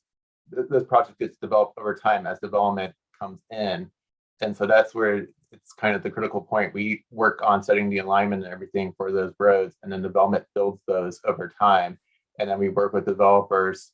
We offer transportation development tax credits to help them to try to reduce the burden of the cost of those improvements. But I just wanted it to seem like a lot of those conversations focus on the CIP list, but a lot of our financing is set up for developers to do that work. And so that's where I as my previous comment earlier, I don't want to go back to all these different property owners I work with and say, hey, we're now going back and doing high level needs analysis of what's the right fit out here after we went ahead and already, told them this is what we're, we're having them do this, and we're using their funds to build these transportation improvements. So I just want to add that clarity. Thank you, Joseph. All right, well, really appreciate the conversation on these changes and the discussion from the Technical Advisory Committee. I think we want to shift gears now into our next topic, and maybe we can get a little into this and then we can take a break after going through one or two of the topics. But at the last RAC meeting in May, we had a post-meeting survey, and there were certain amendments that were flagged for discussion at this Rulemaking Advisory Committee meeting, and that were also kind of flagged from the Technical Advisory Committee. I think there's about 4 rules that we wanted to focus on here. So I'll just turn it over to staff to kind of walk through each of these, and then we'll just look for committee discussion on each of these. And of course, if you did submit written comments on any of these in your in the post-meeting survey from the last RAC meeting, you're welcome to share some of those comments here, but know that staff has read all of them, so you probably don't need to repeat every word, but if there's anything you want to highlight for the committee today, that's of course encouraged. Sylvia, I just want to mention that these 4 rules were flagged on the RAC survey, as you said, and we have them coming up at the TAC meeting on Wednesday. So we're going to be discussing pretty deep into these rules again on Wednesday. So there's more time and opportunity. And I think what we want to do here is give have the staff members give a brief overview, what's in there, have time for discussion. If folks can maybe have some issues they want to refer specifically to a rule, I think that'd be really helpful to guide our conversation at the TAC. If there's something that you're thinking, I'd like to talk about sub B in particular a little bit more in whatever way, it'd be helpful. Thanks. That's really helpful. Thank you. So Evan. Wonderful. Yeah, so definitions. Let's just jump into it. So we are proposing a variety of cleanup and clarifications to the definitions, including a preamble, just saying, hey, for the purposes of this division, these are the definitions. So really briefly, accessible dwelling units aren't just dwelling units constructed to accommodate specific people. They're a standard that is accessible to all. Clarified commercial parking lot, just a better wording on that. We wanted to unify throughout the division some discussion about multi-unit housing. That's the term where trying to unify folks around. There were some questions from local governments as we've been implementing the parking mandates, and we wanted to clean that up and cross-reference both the Americans with Disability Act and the Oregon statute on that, in case the Oregon statute is updated to go beyond the ADA, and so make sure that our parking mandates provisions do not apply to any parking that falls under those. We wanted to add in clear definitions of performance measure and performance standards. And we wanted to clarify the definition of shared parking. There was a provision in that definition that was saying, well, you got to prove that you're not going to have overlapping use. And we thought that was going beyond and might hinder some shared parking. So we took that second sentence out. But those are some kind of high level proposals that we have, some made before RAC and TAC and some since RAC and TAC. So I appreciate all those who carefully looked over the definitions and provided some suggested improvements. I think we've generally captured those. So with that, I will open it up to RAC comment or questions. Thank you, Evan. So folks have any questions or comments here, just feel free to raise your hand. All right, I see Mary Kyle, go ahead. Thanks, Evan. Just a clarifying thing in the, let's see, subsection 36 about performance measures. It talks about performance measures as being used to evaluate progress towards performance targets as defined in a cited rule. But that rule is about performance measures, not targets. And then subsection 37 talks about performance standards. And I just think that there's a need to clarify and use these words consistently, measures, targets, standards, here and throughout. Thanks, Mary Kyle. I think those are my amendments, so I can take we do as well. As we're out implementing the rules, we hear, and we've heard this for the past couple of years, a lot of confusion as to what is a performance measure and a performance standard. So I will go back and kind of double check on consistent language, but really, right, and trying to make sure that performance measure is really like an indicator of progress for reporting and monitoring. Performance standards really being more tied to the Rule 0060, and then the Rule 215, how you measure transportation impacts from land use changes. Right, but just don't forget when you go back and do this, that reference of performance measures to a rule subsection 905 doesn't talk about measures, it talks about targets. Okay. So I understand it's a long rule. There's a lot of these similar words. So just to, yeah. Thank you. That's great, Kyle. And Michael? Yeah, thank you. So I had a question actually about paragraph 14, the definition of equitable outcomes. It's on page 6 of the packet, or 2 of 38. The subparagraph C mentions adequate housing, but adequate housing is never defined in the rules. And so what does adequate housing mean? And I think that adequate housing would mean different things to different people. When I hear the term or read the term adequate housing, that to me calls back to the UN's definition on adequate housing, which contains these 6 elements that I've mentioned periodically over the last 2.5 years. And one of those elements is, of course, accessibility. And for persons with disabilities, accessibility is a precondition for achieving equity. There is no, it's sort of almost meaningless to talk about equity and not have any due consideration of what accessibility provisions are in place. So I would strongly, strongly, strongly urge DLCD to, first of all, define adequate housing, and second of all, include in your definition of adequate housing the elements as per the UN's Economic, Social, and Cultural Committee definitions from, I think, 1993. And I can provide those again to all of you if you would like. Thank you. Michael? Thank you for that comment, Michael.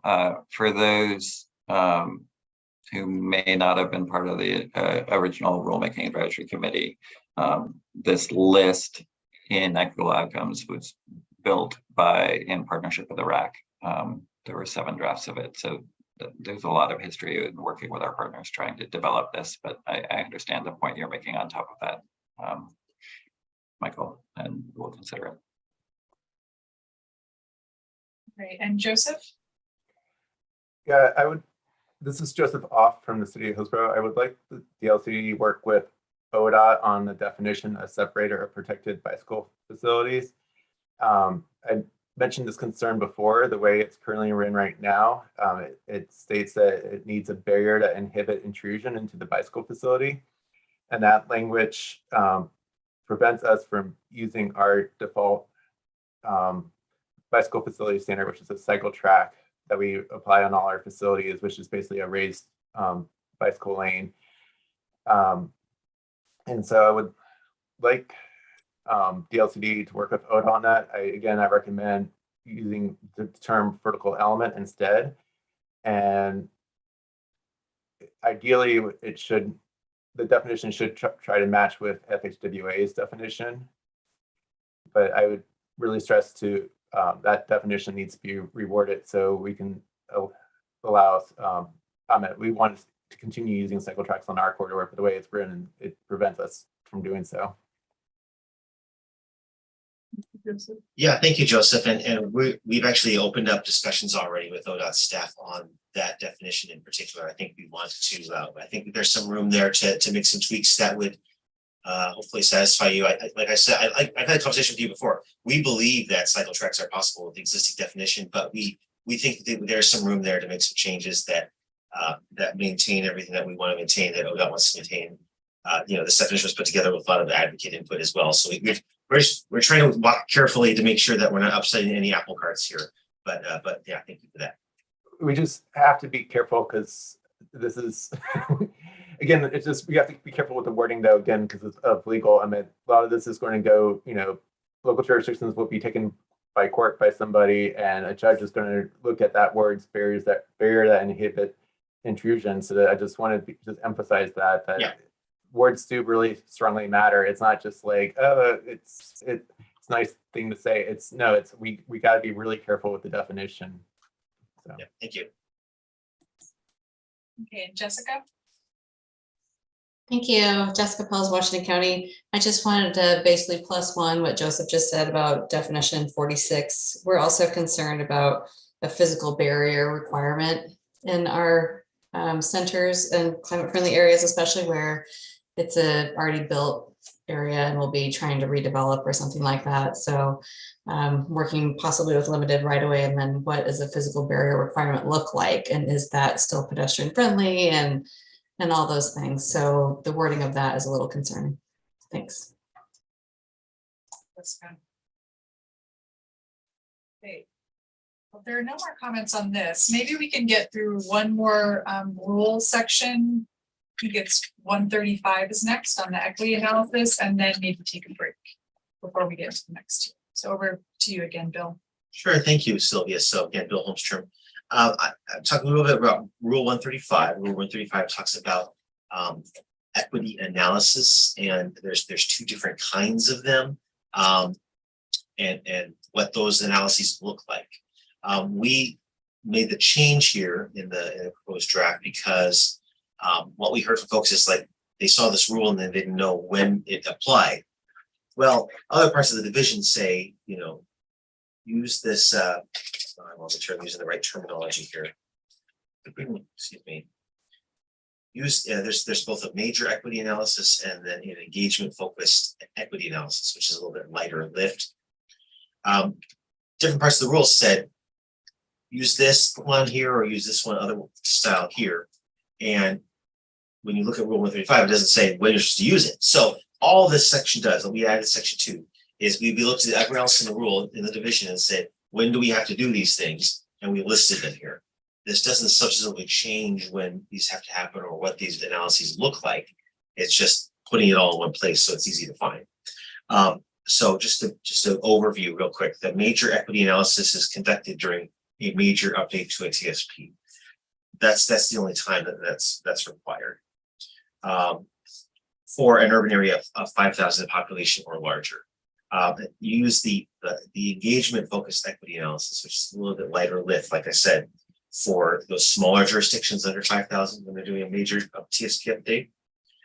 When you're making a minor update to a TSP, a jurisdiction of any size, when you're designating a climate friendly area, or when you're choosing to authorize the proposed facility under Rule 830, which we talked about before. So those are the circumstances when you do that minor equity analysis.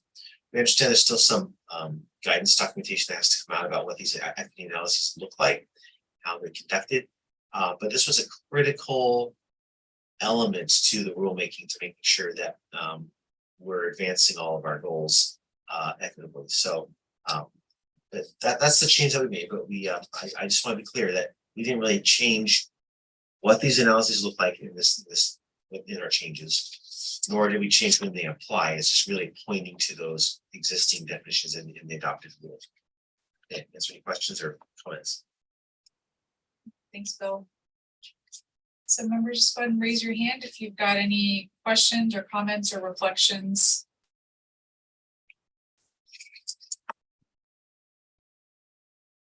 Mary Kyle, see your hand up. Hey, Bill, where in the rule are the definitions of those two different equity engagement tools? I couldn't find it, but I assume they're somewhere. Yeah, that's the rest of this rule. It talks about it. So section 3 of the rule, after the update, changing those section numbers. Okay, got it. Is the major equity analysis and what? So that's so section 4 is the minor one. It's the engagement focused equity analysis, and then section 3 is like do all that stuff plus all this other stuff for the major equity analysis. So there's not actually a definition, it's just this process. They're not defined, but I mean, that's what they Okay. include these pieces that are in this rule, yeah. Thank you. And Michael? Yeah, hi, thank you. I have, I think, similar questions as to Mary Kyle. I would love to see some, I appreciate there's reference in paragraph 3B about current and past racism, land use, transportation, and housing. I would love to see a specific addition related to, of course, people with disabilities and the extent to which we have been disadvantaged or discriminated against with respect to issues related to land use, transportation, and housing. And because otherwise my fear is that if it's not explicitly called out, the equity analysis will not cover persons with disabilities and the disparities that we experience.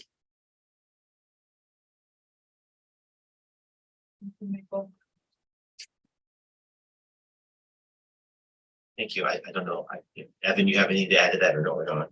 No, I think that's in some ways the intent of sub A, but it's not explicit. So I understand your argument that it should be explicit instead of just talking about underserved populations. So I understand that point, and we can discuss it.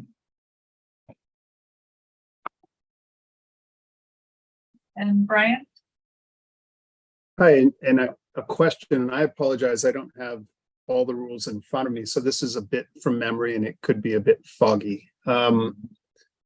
So I believe that the intent, I think the intent of this is when you're actually designating or zoning a climate friendly area, but I believe that the definition of designation includes the study. So I think in the CFA related rules, there are provisions that says designation includes a study and the subsequent zoning. So I guess I could be wrong in that, but I'm curious if you're doing this major equity analysis when you're doing the zoning, comprehensive plan map changes, or if it's also in the study. And so if so, I believe the intent may not be clear here, and it may not have to do with this provision and these rules, but some other rules and other sections pertaining to the CFA study. Yeah. So thank you, Brian. So Kevin Young, who's our expert on the climate friendly areas on Justin staff, is not available today. So I will take my best shot at that. The rule in 135 refers to OER 660.012.3.15, section 4, subsection C. When you look at that, it does talk about the study, right?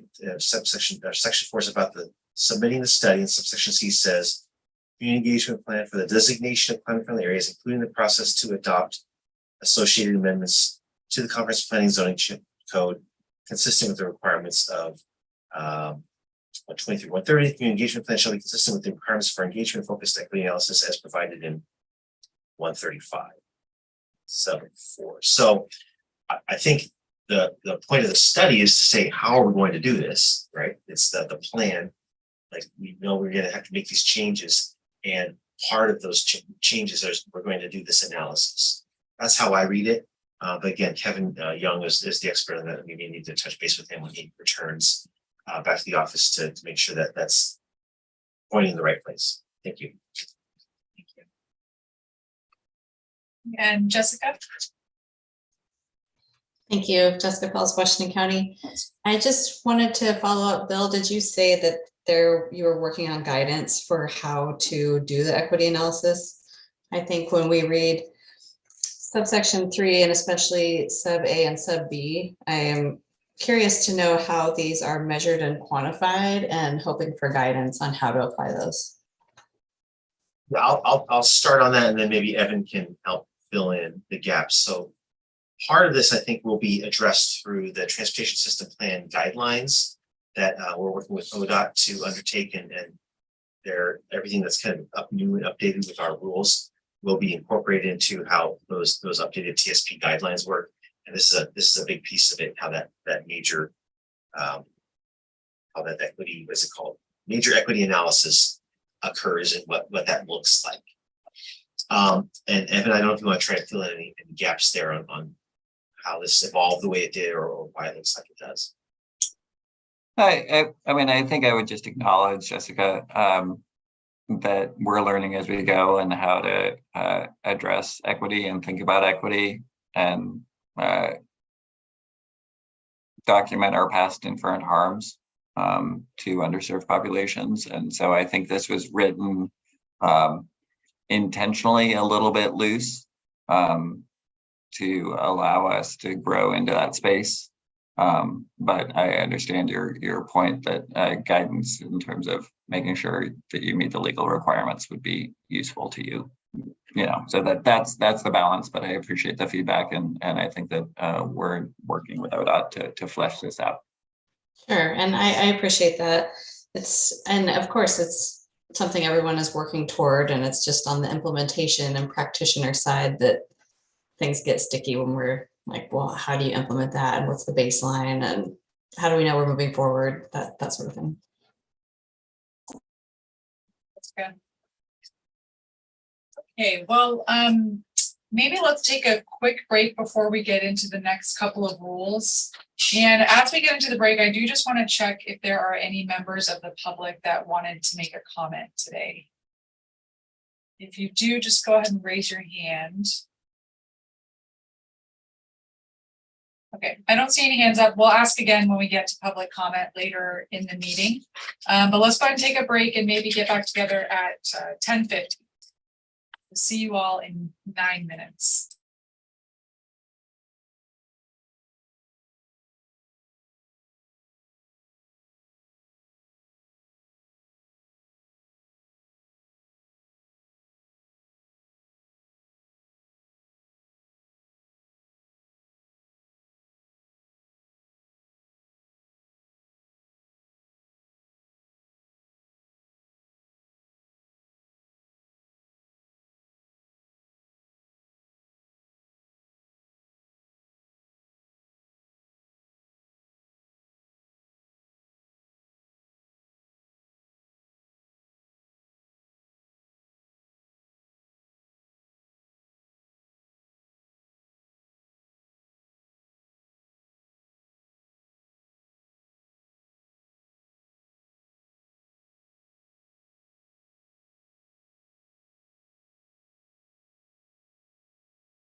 All right, welcome back, folks. It's about 10:50 here, so let's get back into it again with going through some of the draft rule amendments. So we have 2 more identified for discussion, and then we can see if RAC members want to identify any others for discussion here, or for the TAC to take up, for the Technical Advisory Committee to take up later this week.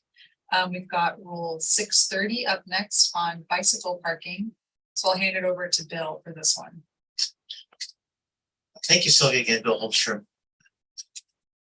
Should have a few minutes, I guess, but anyway, so Rule 630 has to do with bicycle parking requirements.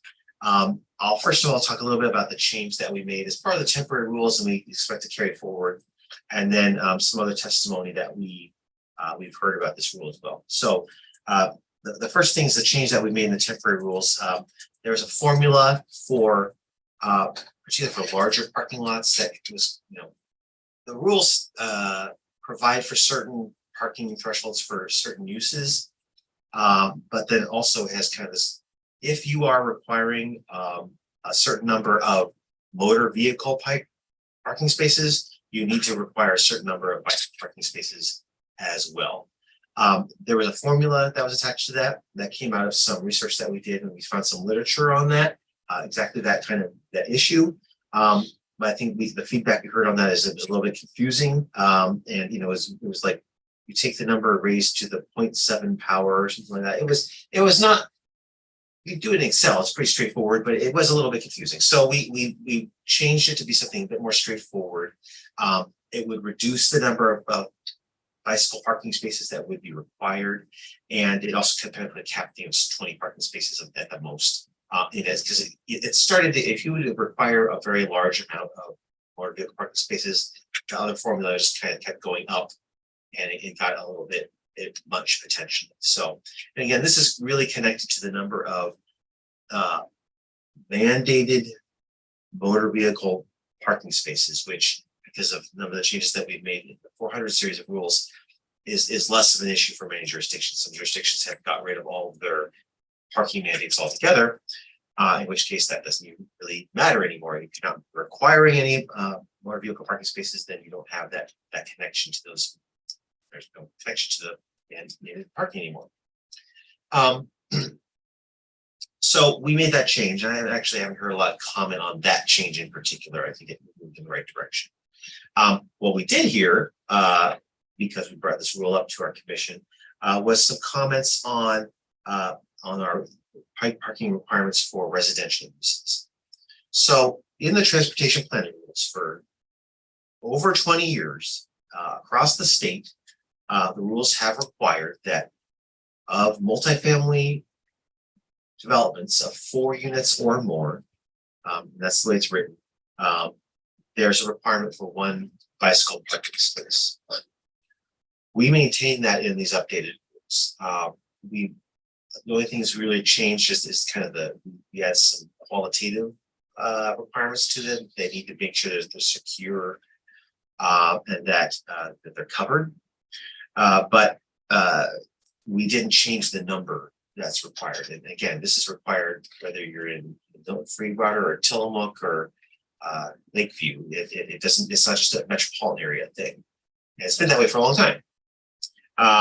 But what we heard is, some comments, particularly from, I'd say, affordable housing developers, that 1 parking space, bicycle parking space per unit could be difficult in some circumstances to do. So we are working together, staff, together with ODOT folks, to do some research on this. We're going to talk with our housing folks about this, to see if there's any changes that we want to make to at least the rule within metropolitan areas. This may be something that we will touch statewide potentially next year as part of our housing rulemaking. I don't know yet, but I just want to know that that's out there. There's no proposed changes in the draft that you're looking at right now as far as that goes. We still have those 1 unit, 1 bicycle space per unit, but it is something we're considering, and we'll be bringing something back to the commission and the advisory committee in the future about maybe moving in a little bit different direction there. But again, it would be a little weird to have lower requirements in metropolitan areas than we do in the rest of the state, but we're not able to make those changes to the rest of the state through this rulemaking process. That's completely outside of our scope. So we're thinking about that, and we're working with our housing folks and folks that are on that. So any questions on 630 on either the changes that we have made or the changes that we're considering? Encourage folks to raise your hand if you have questions and comments on this. And again, as Cody pointed out, the technical advisory committee will also be looking at this rule and the others we've been discussing at their meeting in the next couple of weeks. I mean, next couple of days, but encourage folks to make any kind of high level comments here too. Mary Kyle, I see your hand up.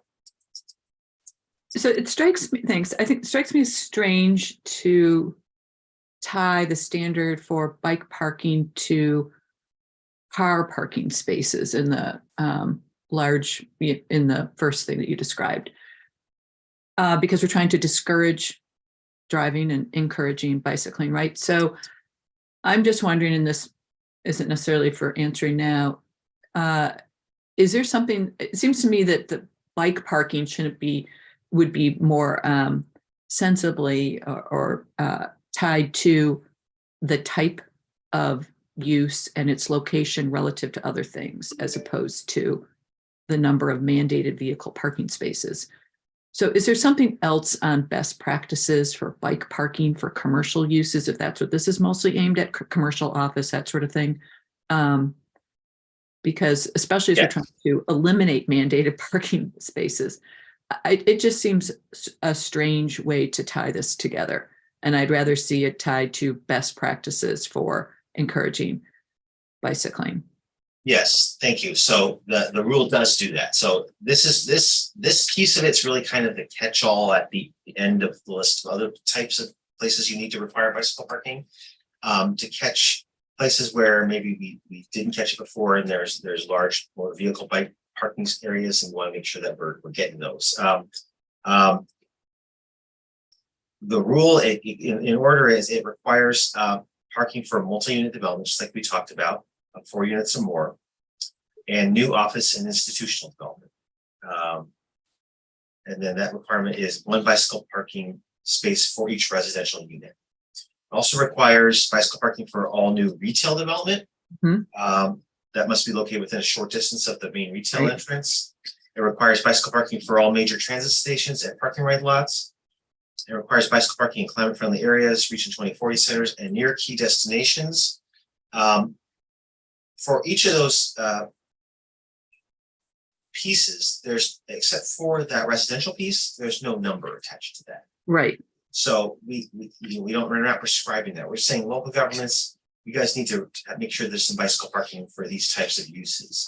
What that number looks like is, except for that residential pieces, is up to them. Then we say, well, but here's a good floor. If you're going to be requiring motor vehicle parking spaces, maybe you don't require them anymore, in which case it doesn't matter. But if you do, you need to require at least this much bicycle parking for, I believe it says, for any land use where off-street motor vehicle parking is mandated. And then, it's the no less than the greater of that formula, or as otherwise provided in that rule. So if, say, they didn't require any parking for a residential use, then they still have to require those residential uses as required to do anyway. And I think that, and then section 8 talks about the qualitative pieces of what that needs to look like. So we do try to get at, all those types of places that people are going to be hopefully cycling to.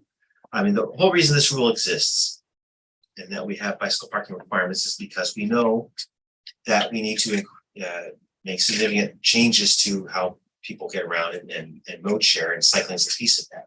More people are going to need to bicycle as part of their daily lives to get to and from places, and they're going to need a place to park. So that's why we have these rules in place.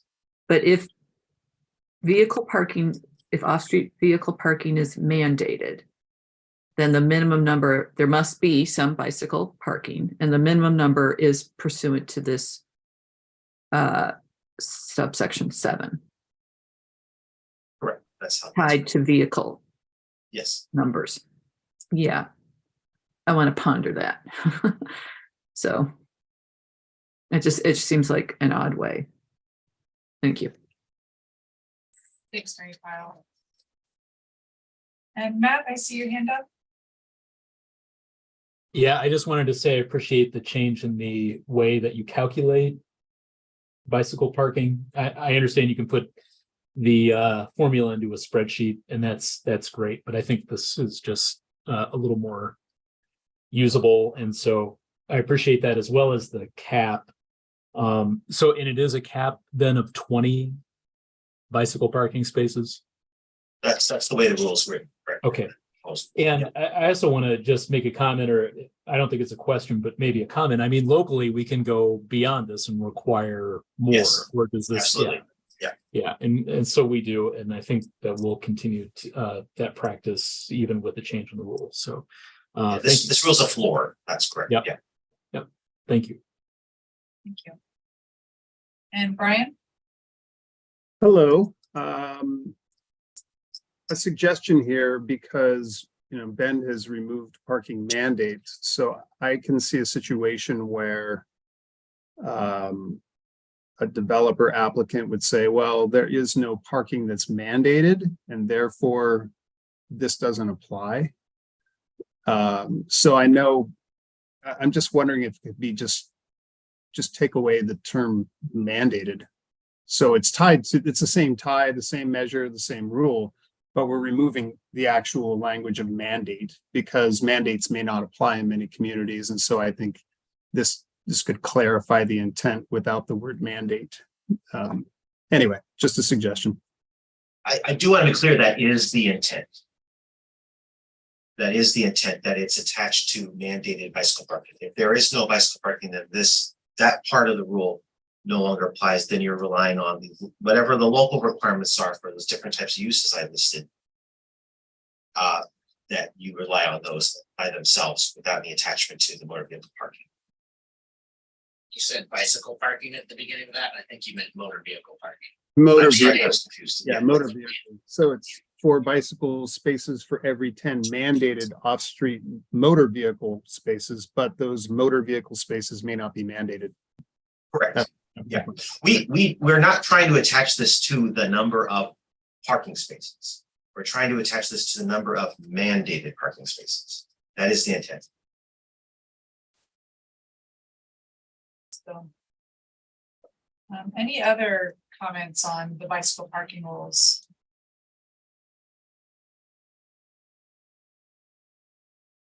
Great, then let's get into rule 415 on parking maximums, and I'll hand it over to Evan, and this will be the last rule section that staff has flagged for discussion today.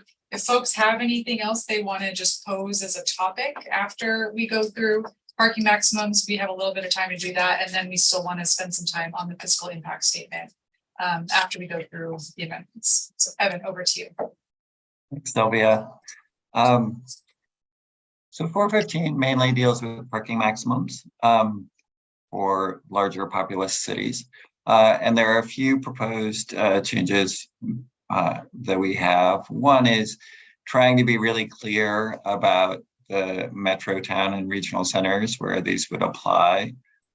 We threw in a date, and I think that we've got some meetings set up to talk with our metro partners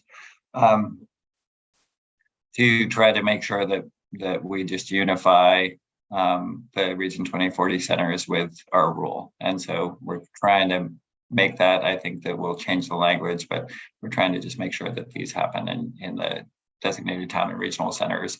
The map that Metro has, it has kind of vague boundaries. And so we're trying to land that plane. And so that language is not quite ready, but that's the intent. The other thing we do in this rule, the commission adopted in temporary rule, and we're proposing to carry forward, is just removing this analysis of 150% of the minimums in 2020. We just want to reduce the workload on local governments. So that's it, but it is something that various RAC and TEC members suggested we talk about. So maybe there are other parts of the rule that people wanted to flag or discuss, or if these are the two issues you want to discuss, that's what we're here for. So comments, questions? Thanks, Evan. So if folks have anything they want to ask a question about or comment on Rule 415, and Evan, like Evan said, if there's something else related to parking maximums that you want to flag for discussion here or with the Technical Advisory Committee, that is welcome.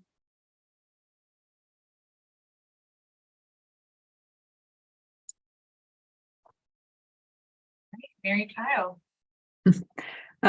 Thanks, Evan. This is on 435, and maybe this came up at another meeting. I just was wondering why townhomes and row houses are exempted from the regulations requiring no more than 1/2 off-street parking space per dwelling. Kevin told me to, and Kevin's not Okay. here. I don't know if it's covered somewhere else, but I'm just wondering what the rationale is there. Yeah, I'm sorry. I think that might have to be uniting with previous parking reforms we did under House Bill 2001 rulemaking and other things, but I don't have a great answer. Kevin or I could follow up on that. I mean, having lived in a row house that had no off-street parking in a multi-row house development, I'm like, why would you not? So anyway, but I wonder if it is in some other part of some other rule. Thanks. That'd be great. Get back to me. So sorry, I'll ask Kevin. Mm-hmm. Thanks, Mary Kyle. Others, any other questions or comments on the parking maximums?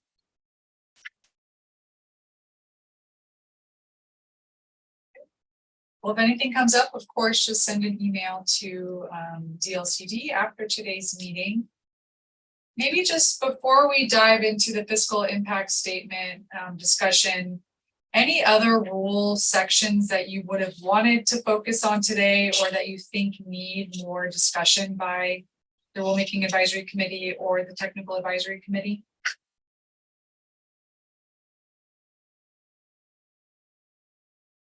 All right, I see a hand up from Joseph. Go ahead. And you may be on mute here.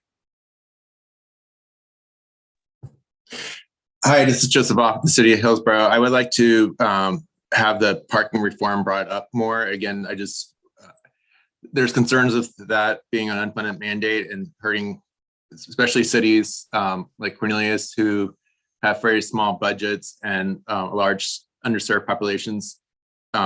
These rules are supposed to help out underserved populations, but that part of the rule is going to have some financial impacts to it. And so I would like that to be kind of opened up more and see if we can work out a way so it doesn't impact the smaller jurisdictions.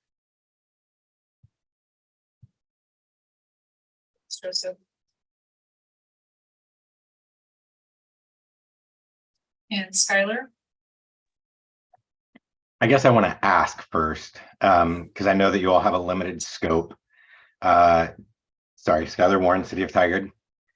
To what extent would comments on the EV standards that have already taken effect be useful, or even is it up for discussion? Comments are welcome. I think we can decide whether they fit in this rulemaking or future rulemaking, Skylar. And that one's particularly tricky given the statutory distinctions between land use and building codes, as our email exchanges have flagged. So comments are totally welcome. Whether we can fit this into this rulemaking process or not depend on what the comments are. I guess then I'll just take the opportunity to flag this. The issue that we're running into is that because the original EV requirement came from the legislature and is in ORS and then adopted into OAR in the building code, it's meeting the requirements for building code. But when it was brought into sort of land use through the CFEC rules, the rules are referencing out to the ORS related to the building code and the OAR related to the building code. And unfortunately, that's not clear and objective in terms of, how to determine when parking spaces are provided with conduit. capacity, right? Is a single pipe out in the middle of a parking lot sufficient? I think what we're trying to solve is, are there some clear and objective overlays that we can put on that at the local level that will allow a planner at the counter to make a clear and objective determination about whether someone's meeting those standards or not without having to go to the building official. So just wanted to flag that. It's been a challenge for us, and I think we've gotten some feedback from the state building codes division that, you know, we essentially can't enact more stringent standards through our land use code locally because they see it as, I guess, usurping or perhaps augmenting the state building code. Yeah. Yeah, thanks for those comments. And it's possible that we'll check in with our council about that exchange that we have. So thanks. Thanks, Skylar. And Jessica. Thank you, Jessica Pells, Washington County.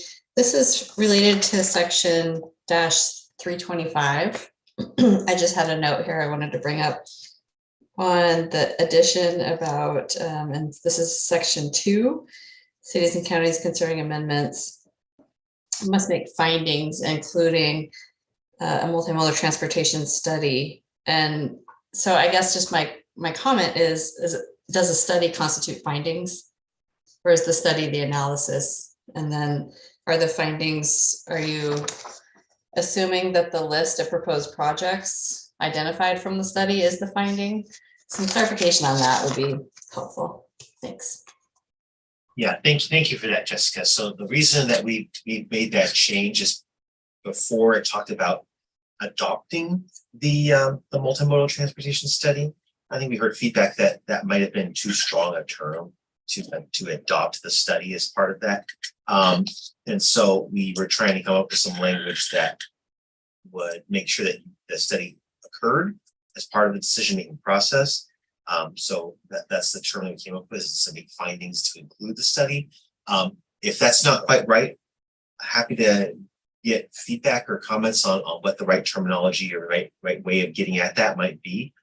We want jurisdictions to do the multimodal transportation study when they're supposed to at the time that they're adopting or expanding a climate friendly area or a Vision 2040 town or regional center. But as part of that decision, that adopt was I think felt like it might be too strong. So we just want to make sure that it happens and that it meets all the requirements in the rule. The right way of putting that, I'm absolutely flexible for how since there. So happy to get comments on that. Thanks, Jessica. All right, and I also see a hand up from Ryan. Go ahead. Ryan Hamilton, City of Fort Dallas again. And I had been emailing actually with Kevin Young about just some thoughts we had about the block length and block base standards in 320 subsection 5. And he expressed he'd take a look at that when he got back. I don't know if that's worth bringing up here in front of the whole group, or if Kevin's just going to bring it back through when he returns. Looking at specifically, it seems to encourage more street connections versus pedestrian connections. And in our opinion, walkable areas really, we should be encouraging pedestrian connections more than vehicular connections. So I sent him some proposed language and amendment that could maybe make that a little bit clearer. So. Great. Yeah, just wait for Kevin. Sounds like okay. Thank you. All right, anything else on the rules? Well, thank you everyone for your great questions and comments on these today. When we get into our next step sections, I think the staff will go over next steps for the rules and committee process. And before we get there, just wanted to open it up to a discussion on the fiscal impact statement So you had a draft of that document in your packet. And I will hand it over to Matt to walk through that, and then we can have some discussion. Thank you. So when we're talking about the fiscal impact or the costs of this and implementing, I think we can talk about it on two different levels. And I want to be clear on those two as we get into this. One is that, broadly speaking, we can talk about what is the cost to implement the various rules, this whole climate friendly equitable communities program. Then there's also a more narrow discussion, and that is the specific impact of the amendments, the draft that we have in front of us today. And for that, comparing it to the draft or the rules that were adopted in 2022. So we'd like to, we can talk about both of those levels, but for today, I am going to ask that we focus on that second, on that narrower part, because we absolutely have to do that. There is statutory requirement that we have this fiscal impact statement that talks about these rules, just this draft of rules that we're proposing to adopt now. So we've got to get your input on that today. If there's time today, we can talk about some of the broader impacts and the broader costs too. And that's also something that will be coming up at the technical advisory group that is meeting later this week. And I think going on into the future, it's certainly not a one-time conversation to talk about the broader picture of what are the costs to implement these. But so looking at that narrower part, there is the statutory reference there on the slide. So if you want to look at the details of exactly what the statute calls, it's there. But broadly, it talks about these four groups: the state agencies, small and large businesses, local governments, and the public, and requires us to put together as best we can some kind of a statement that talks about what would be the economic impact on these, using, as I said, the base from the 2022 rules that were adopted. We're not using the base as the temporary rules that were adopted by the commission back in April, because those are temporary, and this rulemaking incorporates and folds in all of those. So just to be clear on that. If we go to the next slide,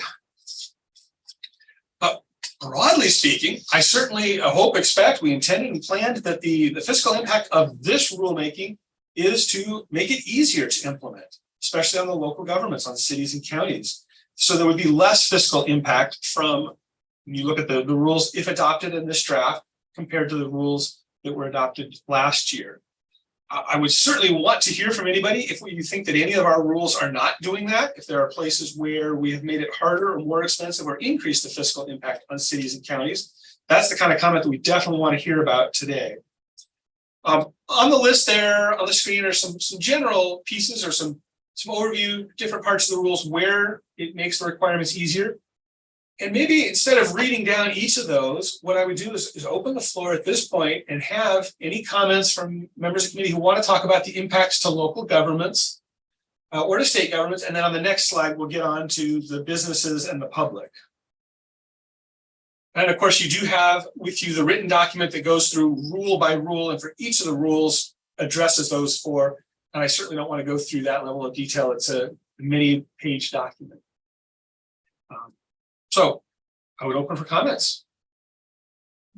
Thank you, Matt. And to clarify, there was a fiscal impact statement done like this with the original rules in 2022. Correct. That's a very important clarification. Thank you. So this is kind of just showing what the impact is now on these clarifications and corrections, not on the rule as a whole. Great. So I'll open it up to comments, and if you sort of have anything to add or comment on with these fiscal impacts on local and state governments. And I see Ariel Nelson's hand up. Hi, thank you. Ariel Nelson with the League of Oregon Cities. And maybe procedurally this isn't an option, but my understanding from the original rulemaking is that that fiscal impact statement, I think there was maybe not agreement from local governments about the impact and the cost. And we certainly haven't seen that. I know this is beyond the agency's control, but there's currently no funding being proposed in the legislature to do any of this implementation. And so I really appreciate a lot of the improvements and clarifications that are being made. And I think there's possibility that this does potentially reduce some workload, but I think we're kind of starting from, at least from the city's perspective, the perspective that these rules are expensive, and that the previous fiscal impact statement maybe didn't fully reflect that. So I don't know if that's possible to address in this impact statement and this rulemaking? And then second, kind of a secondary request is this something we could put on the agenda to discuss in the TAC this week, and maybe dig into the details a little bit more in like the interest of time? So maybe I can take that in reverse order. Yes, it is on the agenda for the TAC this week, and I will be continue to be. I do not expect that we would solve it at one TAC meeting this week. So the technical advisory group will be talking about that. And the technical advisory group certainly will be then talking that broader cost, not just the question of the fiscal impact statement that we must file with the Secretary of State office with this rulemaking amendment. So that's a good spot for that. But even here today, I think if we have some time and can talk about the broader perspective on the rulemaking, open to hearing that, having that conversation. Thank you. Thanks, Ariel. Others, any other comments or reflections on the impact of these rules on local and state governments? Joseph, go ahead. Sorry, my camera's all weird right now. Hi, this is Joseph Off at the City of Hillsborough. Again, I just wanted to, I agree with what Ariel said. There needs to be more of a fiscal impact analysis of what the impacts are to local jurisdictions. Again, I wanted to emphasize the parking reform where you have like the no parking mandates. It's not just a simple, hey, we're just going to, we can just completely do no parking mandates. It actually has a lot of cost to it. I mean, it does factor in having to hire parking enforcers, just because if developers are not providing parking, people are going to do more and more illegal parking. So there's things that needs to be considered as that. There's also just when we're even looking at trying to do parking meter rates, just all the enforcement and municipal overhead work and everything. Cities lose money out of it. They don't gain money out of the parking meter. So there's just things that need to be considered and dived into more regarding these parking reforms. And I just would like that to be looked into more. Thank you. Okay. Thanks, Joseph. And Jessica? Thank you. Jessica Pels, Washington County. I think that the section 830 requirements for the enhanced review when you're doing a TSP will significantly raise the cost of the analysis. And so I think we would like to see that being reflected as well. And I mean, talking with our staff internally, they're thinking the analysis is somewhat commensurate with like an exceptions level analysis on these proposed roadways that aren't meeting one of the requirements or meeting one of the section C exemptions. So like that to be reflected. Thank you. Thank you, Jessica, and really helpful comments on kind of some of the specific things to include in the fiscal impact statement or the analysis. Brian, over to you. Thank you. Brian Rankin, City of Bend.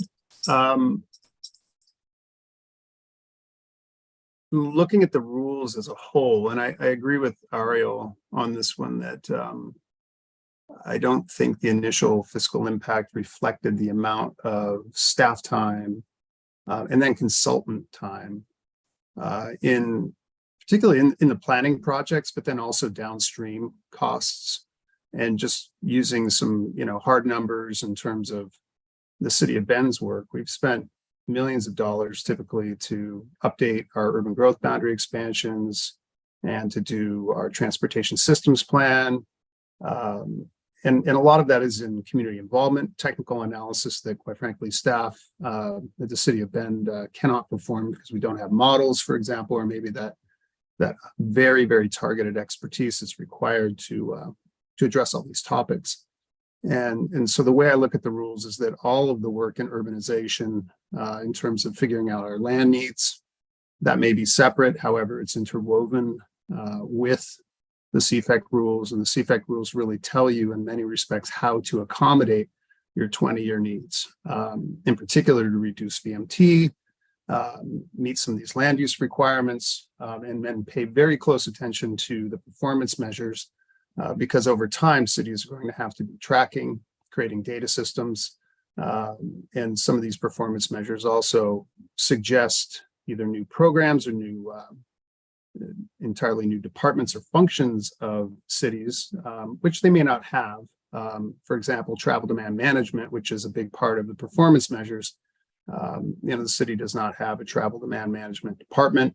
We don't have programs. We don't have staff.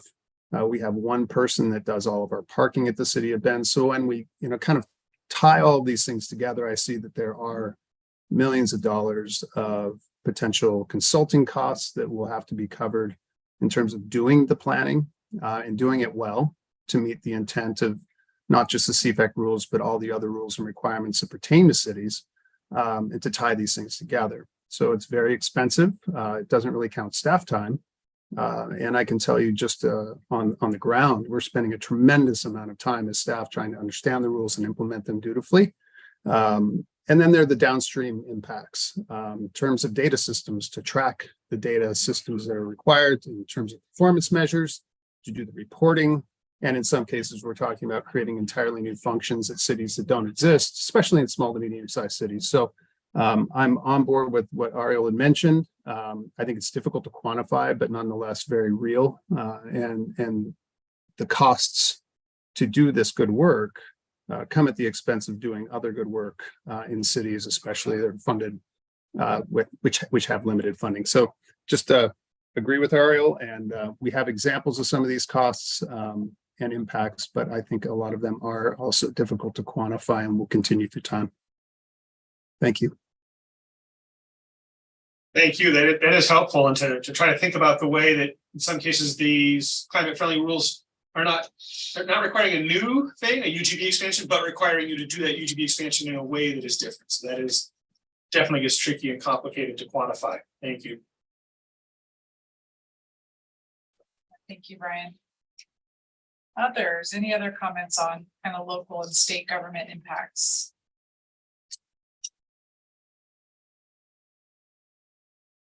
Okay, then Matt, you want to move on? Sure, let's go to the next slide. And again, this is just pulling out some of the key points from the longer document that you have, and feel free. In fact, I would encourage you to read through that longer document and provide any specific comments. If there's anything in that document where you think, no, you missed something there, send it to us, or that we got something wrong in there. But here's some of the key things about the effect on businesses and the effect on the public. So we might open it up. Or any thoughts on that?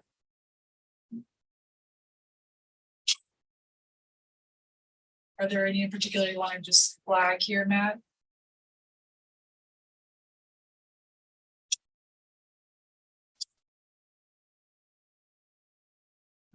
Not really. Then open it up to the committee on any thoughts on impacts to small and large businesses and the public. And Joseph, see your hand up.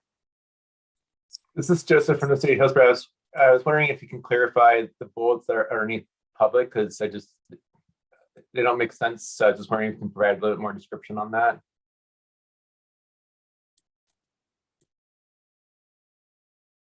I'm sorry, I didn't quite understand the question. Can you provide, so you said slower progress on building more housing, possibly benefits from quicker roadway expansion. I guess I'm unclear what does bullets mean? I guess I just wondering if you can clarify them more. Well, so the first thing I say is that the effect on the public is sort of inherently fuzzier and harder to quantify since it is the broad group. But we could find these specific where they're pulled out of the longer document. Not as fast progress on building more housing, to the extent that there is longer delays or more time until some of the parking mandates are being removed. That can slow down the housing, the way that parking mandates make it harder and slow housing down. So if those parking mandates last longer. The quickly expanded roadways, I think, is a reference to the 830. And so the clarification on what does and does not have to go through 830 in some cases could speed up a roadway expansion. this is what gets tricky about these fiscal impact statements, because we are not making plans ourselves here, but we're making rules about how cities and counties will make plans. There's a lot of different ways that those plans that cities and counties do can play out differently depending on the rules. So it can go either way in many cases. And if I missed something, I would certainly encourage anybody else on the staff here to jump in and clarify any of those.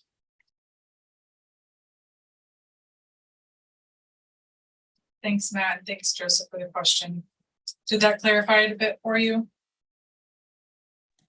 It didn't, but it's okay. I guess I'm just not sure if there's a clear understanding what the rule, the fiscal analysis for public.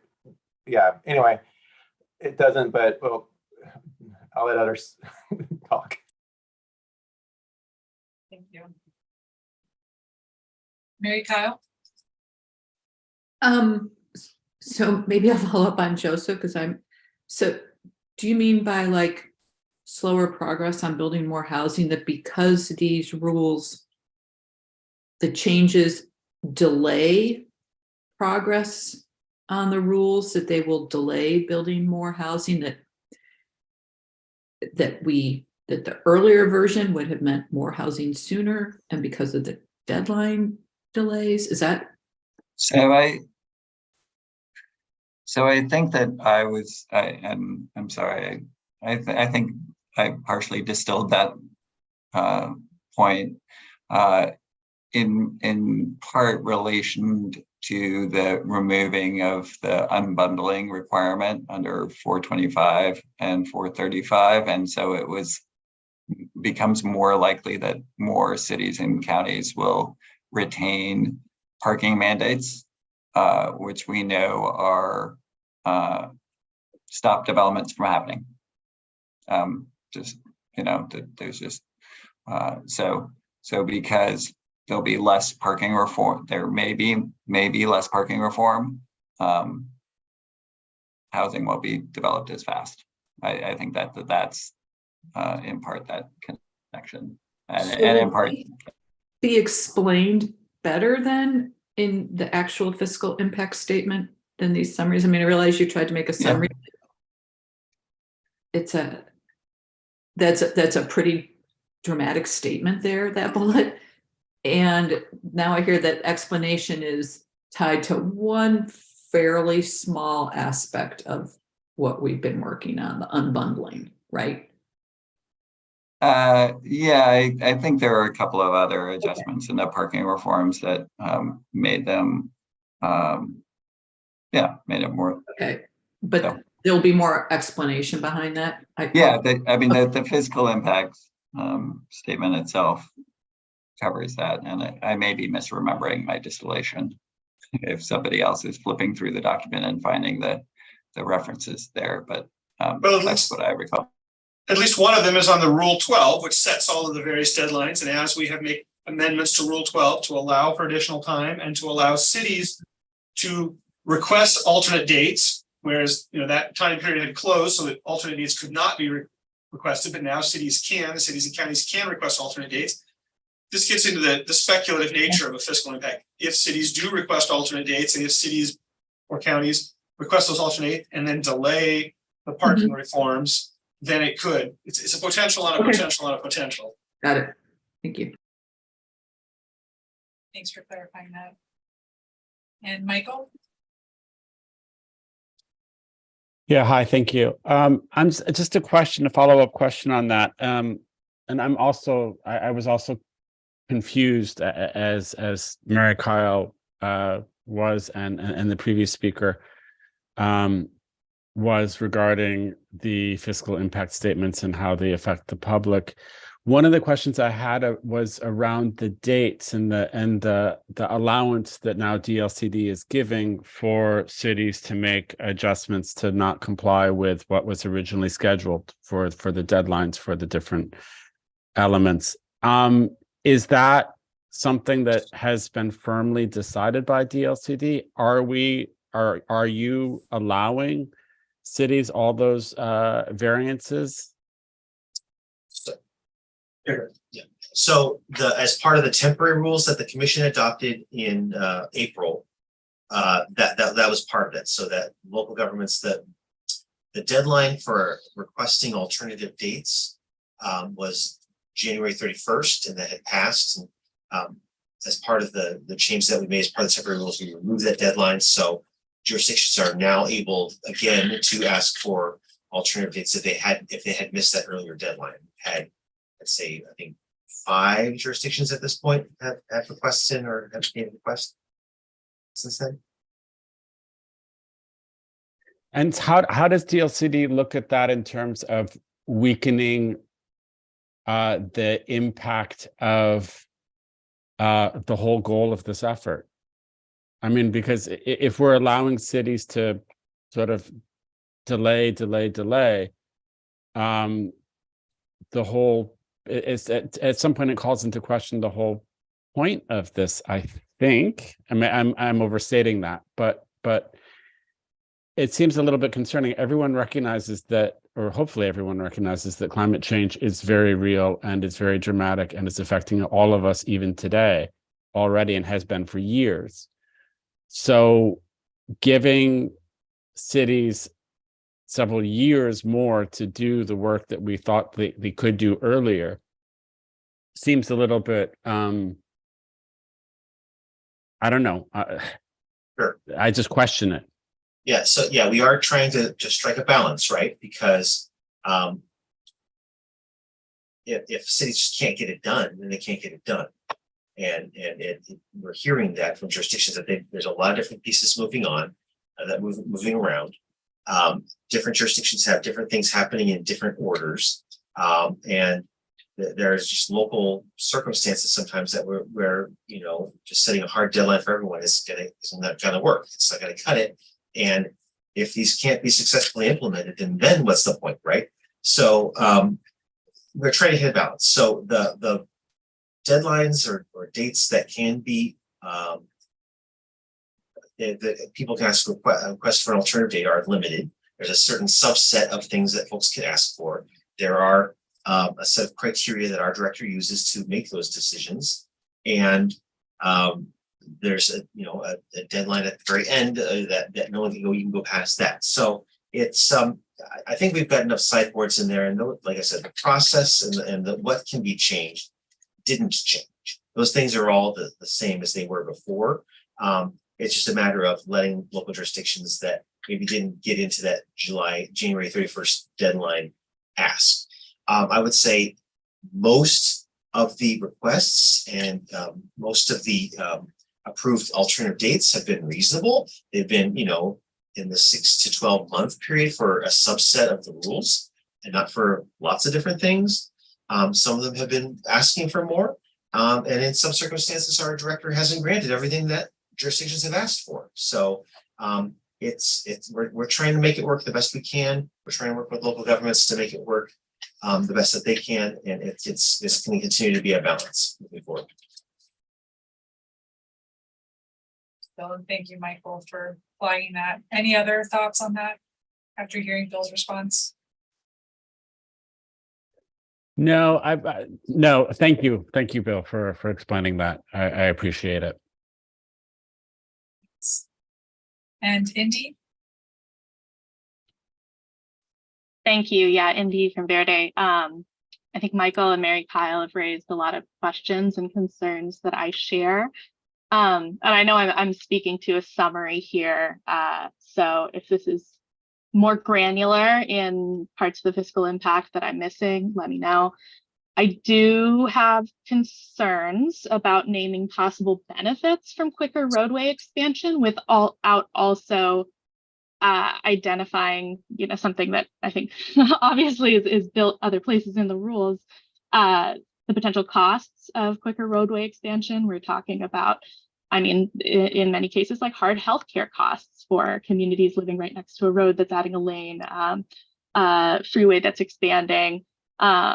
We're talking about other, more traffic moving faster through a corridor, potentially means, in places like the Rose Quarter in Northeast Portland, more cars moving faster near bike ped corridors. That's a safety issue, cost people significant harm. This is obviously all hypothetical, so hard to quantify, but I I am concerned about naming quicker roadway expansion as a potential benefit in terms of efficiency without also identifying that there's substantial costs associated with that decision. And yeah, I would just support the idea of getting more specific about what we mean when we say there are costs to slower progress on elements of this, because when it comes down to it, those are pretty, there are dollar amounts attached to those for people in their everyday lives when we talk about their health and their well-being and their opportunities. And I think we would do well to get more specific to the extent that we can in a document like this. Thank you. And I think we certainly can go back and look again at that, the question of the expansion of the roadways and try to put both statements in there that could be some cost to the public to that. As far as being able to put specific dollar amounts on things, that's where this is very difficult, because it is this one level, or at least maybe even two levels removed from the actual impact on people. To be able to put specific dollar values is something that in most cases we don't have that data. So I wish I could, but we don't have that data for the most part. Sure. Bill, I think that was Bill. Could I clarify? That was Matt, actually, but go ahead. Oh, Matt, sorry. Please. I should clarify, I don't expect us to have actual dollar amounts in the fiscal impact, but slower progress kind of feels, and maybe this is an issue of just tone, but slower progress implies it's like, oh, we just don't get the thing that we want as fast as we want. Whereas I feel like a framing that acknowledges the cost, which is what we're trying to document here, might be a longer period of increased or higher than necessary costs for houselessness services and interventions because fewer people have homes available to them, an increased period or an extended period of increased costs associated with climate hazard mitigation, emergency service. Those are, cost to cities, cost to the public. And I feel like slower progress means an extended period of time where we're dealing with the worst of it.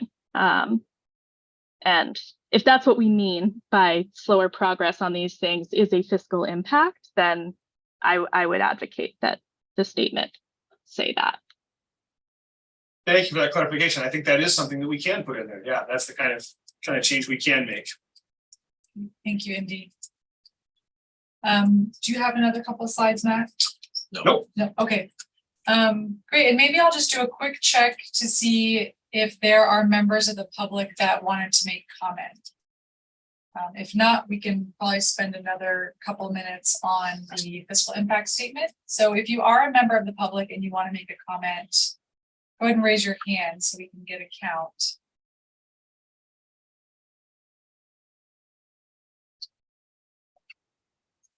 Not seeing any.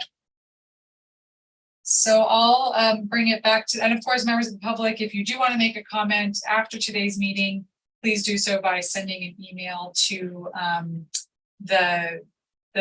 think we'll put it in the chat, the exact email address, because I don't remember it off the top of my head, but that's always welcome. Maybe any other comments on the fiscal impact statement, any of the impacts that were listed today for the public or local governments, or any other impacts that you think may have been missing? Brian, over to you.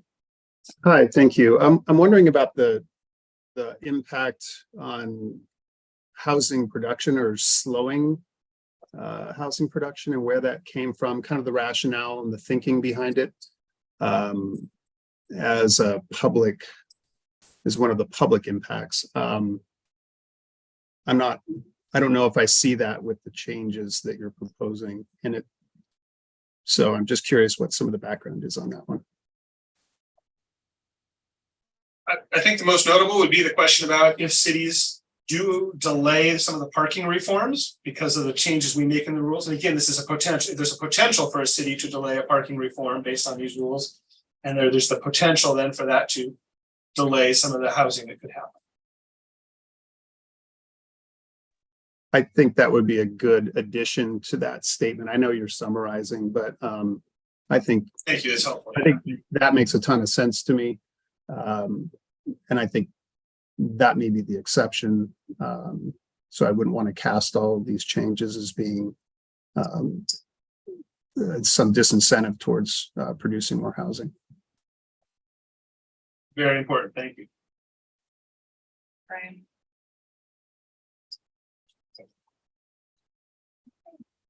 Well, Matt, do you want to say anything about next steps on the fiscal impact statement or how people can continue to make their comments on it?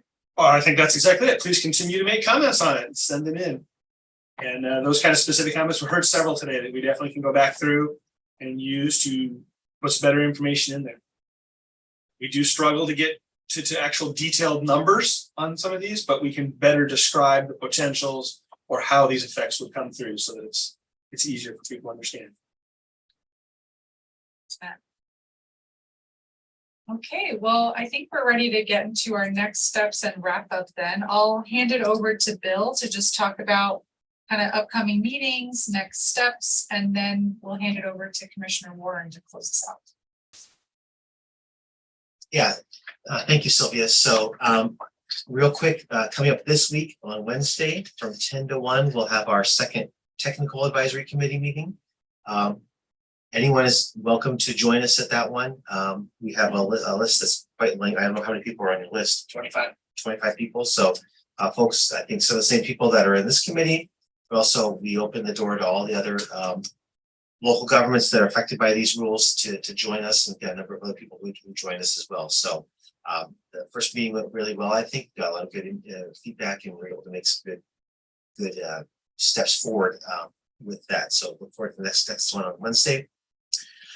Coming up, we've got the Land Conservation Development Commission. They'll be holding a hearing at their meeting since July 26th to 27th there. I'm not sure exactly which day it's going to be. Is that right? It's just they went to 3 days, didn't they? Potentially on the Fridays. Probably the Friday of that week is probably when we'll be that afternoon. Not for sure yet, but they keep an eye out for that agenda to come out. That meeting is going to be in Portland. I expect they'll have opportunities for remote testimony as well. Please feel free to send in written testimony, as well as if you'd like to testify orally. This will be the Commission's only hearing opportunity, oral opportunity for testimony. They'll continue to hold written testimony open for a while after that. There'll be more information about that later. We've not yet scheduled the next RAC meeting. That would be sometime after the commission meeting in July. So that would be sometime in August. And then we'll look to see if we want to have 1 or 2 additional rulemaking advisory committee meetings. If members of the committee have strong feelings about that one way or the other, please let us know. The other thing I'd like to do is hand it over to Alexis Spittle on our staff, and I think he'd like to just address a little bit on, I don't know how to share this off. Yeah. Go ahead. I'll take it from here. So again, my name is Alexis Spittle. I'm the legislative coordinator for the Department of Land Conservation and Development. And as many of you know, this conversation and this rulemaking process is not happening in isolation. It's part of the legislative conversation that's also happening partially in response to what was House Bill 2659. And as also all of you, I'm sure, are aware, the legislature's current process is very uncertain where things might go in the next couple of weeks. And we've been discussing with specifically Representative Lively and Senator Solman what we originally framed as a budget note, which would basically give direction to DLCD and LCDC on how to conduct this rulemaking processes and just building in transparency and accountability. And I just wanted to provide that we've landed on some language with the legislators that right now it's unclear if it's going to make it into a budget note, given the state of affairs at the legislature, but we do intend to carry this out. And if we don't end up getting this as amended to a bill and moving through the legislature, it's something that we'll include in the letter. And I just want to read this language, and we're also going to share it with you all in the summary document from this meeting. But I'll quickly review it. It should just take a minute. And here's the final language. So in implementing the climate friendly and equitable community program, LCDC, and the LCD shall collaborate with all interested stakeholders, including local governments, who must implement the program in their communities. Specifically, the commission and the department must engage local governments and other stakeholders in efforts to amend or update program rules in the following manner. And then there's 5 buckets I'll go through. First, it's providing a process to consider input and expertise from local governments and other stakeholders by creating a technical advisory committee, which we've already done, which shall provide the rulemaking advisory committee with input on technical elements of the CFEC rules while making allowances, considerations, and assessments provided in ORS 197040, 1 sub B, A through E. Input on how to coordinate the CFEC rules with other housing regulations related to statewide planning goals for housing under Goal 10 and urbanization under Goal 14, such as urban growth boundary regulations and the Oregon Housing Needs Analysis Program. And also input on associated costs for local governments to implement the rules, which we were just discussing. Then the second bucket is on ensuring that staff from the Housing Division participate in the CFEC Rule Advisory Committee and the TAC discussions to coordinate the CFEC and housing work that we have ongoing and upcoming. The third category is that we'll ensure active involvement by the director's office in the rulemaking process to ensure transparency and accountability to local governments, the legislature, and the public. Fourth, we'll maintain a flexible timeline for rulemaking, which includes but is not limited to sequencing rulemaking in phases and recognizes the limits on local government's capacity to provide input into administrative rulemaking processes, especially as the department undertakes rulemakings to revise statewide planning goals related to housing and urbanization. And finally, we'll continue to provide consistent and transparent commission review to determine whether implementation addresses the CFEC program's climate, equity, and housing goals and is achievable by local governments. And we will be updating the legislature during the legislative days this fall, just on this process. And that might be around the time when we're getting ready to implement these rules.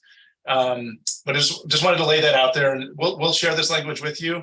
And in one form or another, we're making a commitment at the department to carry forward these guidelines, and I just wanted to make sure that you all heard it from the department. And feel free to, if you have any questions about these rules, either we can talk about it now for a moment, or feel free to we can talk about it offline. Great, thank you so much. Anything else on next steps, Bill? Okay. I think before I turn it over to the commissioner, who may be having some internet trouble, any questions, quick questions, clarifying questions from the committee? All right, then I'm going to hand it over to the commissioner if you're still on. I'm still here. Can you hear me all right? Yes. Okay, awesome.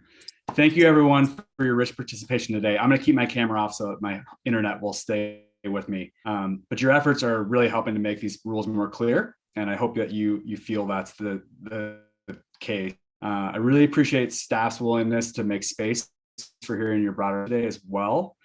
And based on the polls from today, it seems like we're generally on the right track with these changes. We have a lot to balance of this work, as you all probably witnessed a little bit today. And it feels like to me that these changes are responding to maintain that balance as best we can. I really look forward to continuing our work together and hope to provide additional clarity in the rules that will make them easier to implement. We have more work to do, and I hope that you continue to provide us with your feedback and suggested changes. With that being said, I hope you all have a great week and enjoy some sunshine at some point. Back to you, Sylvia. Thank you, Commissioner. All right, well, thank you, committee members. Appreciate your time. And many of you will likely be at the TAC meeting this Wednesday, and look forward to seeing you all in August. And just a reminder to keep sending your comments to the Department of Land Conservation and Development if you have any others on the rules or on the fiscal impact statement. Take care. Thank you. Thank you.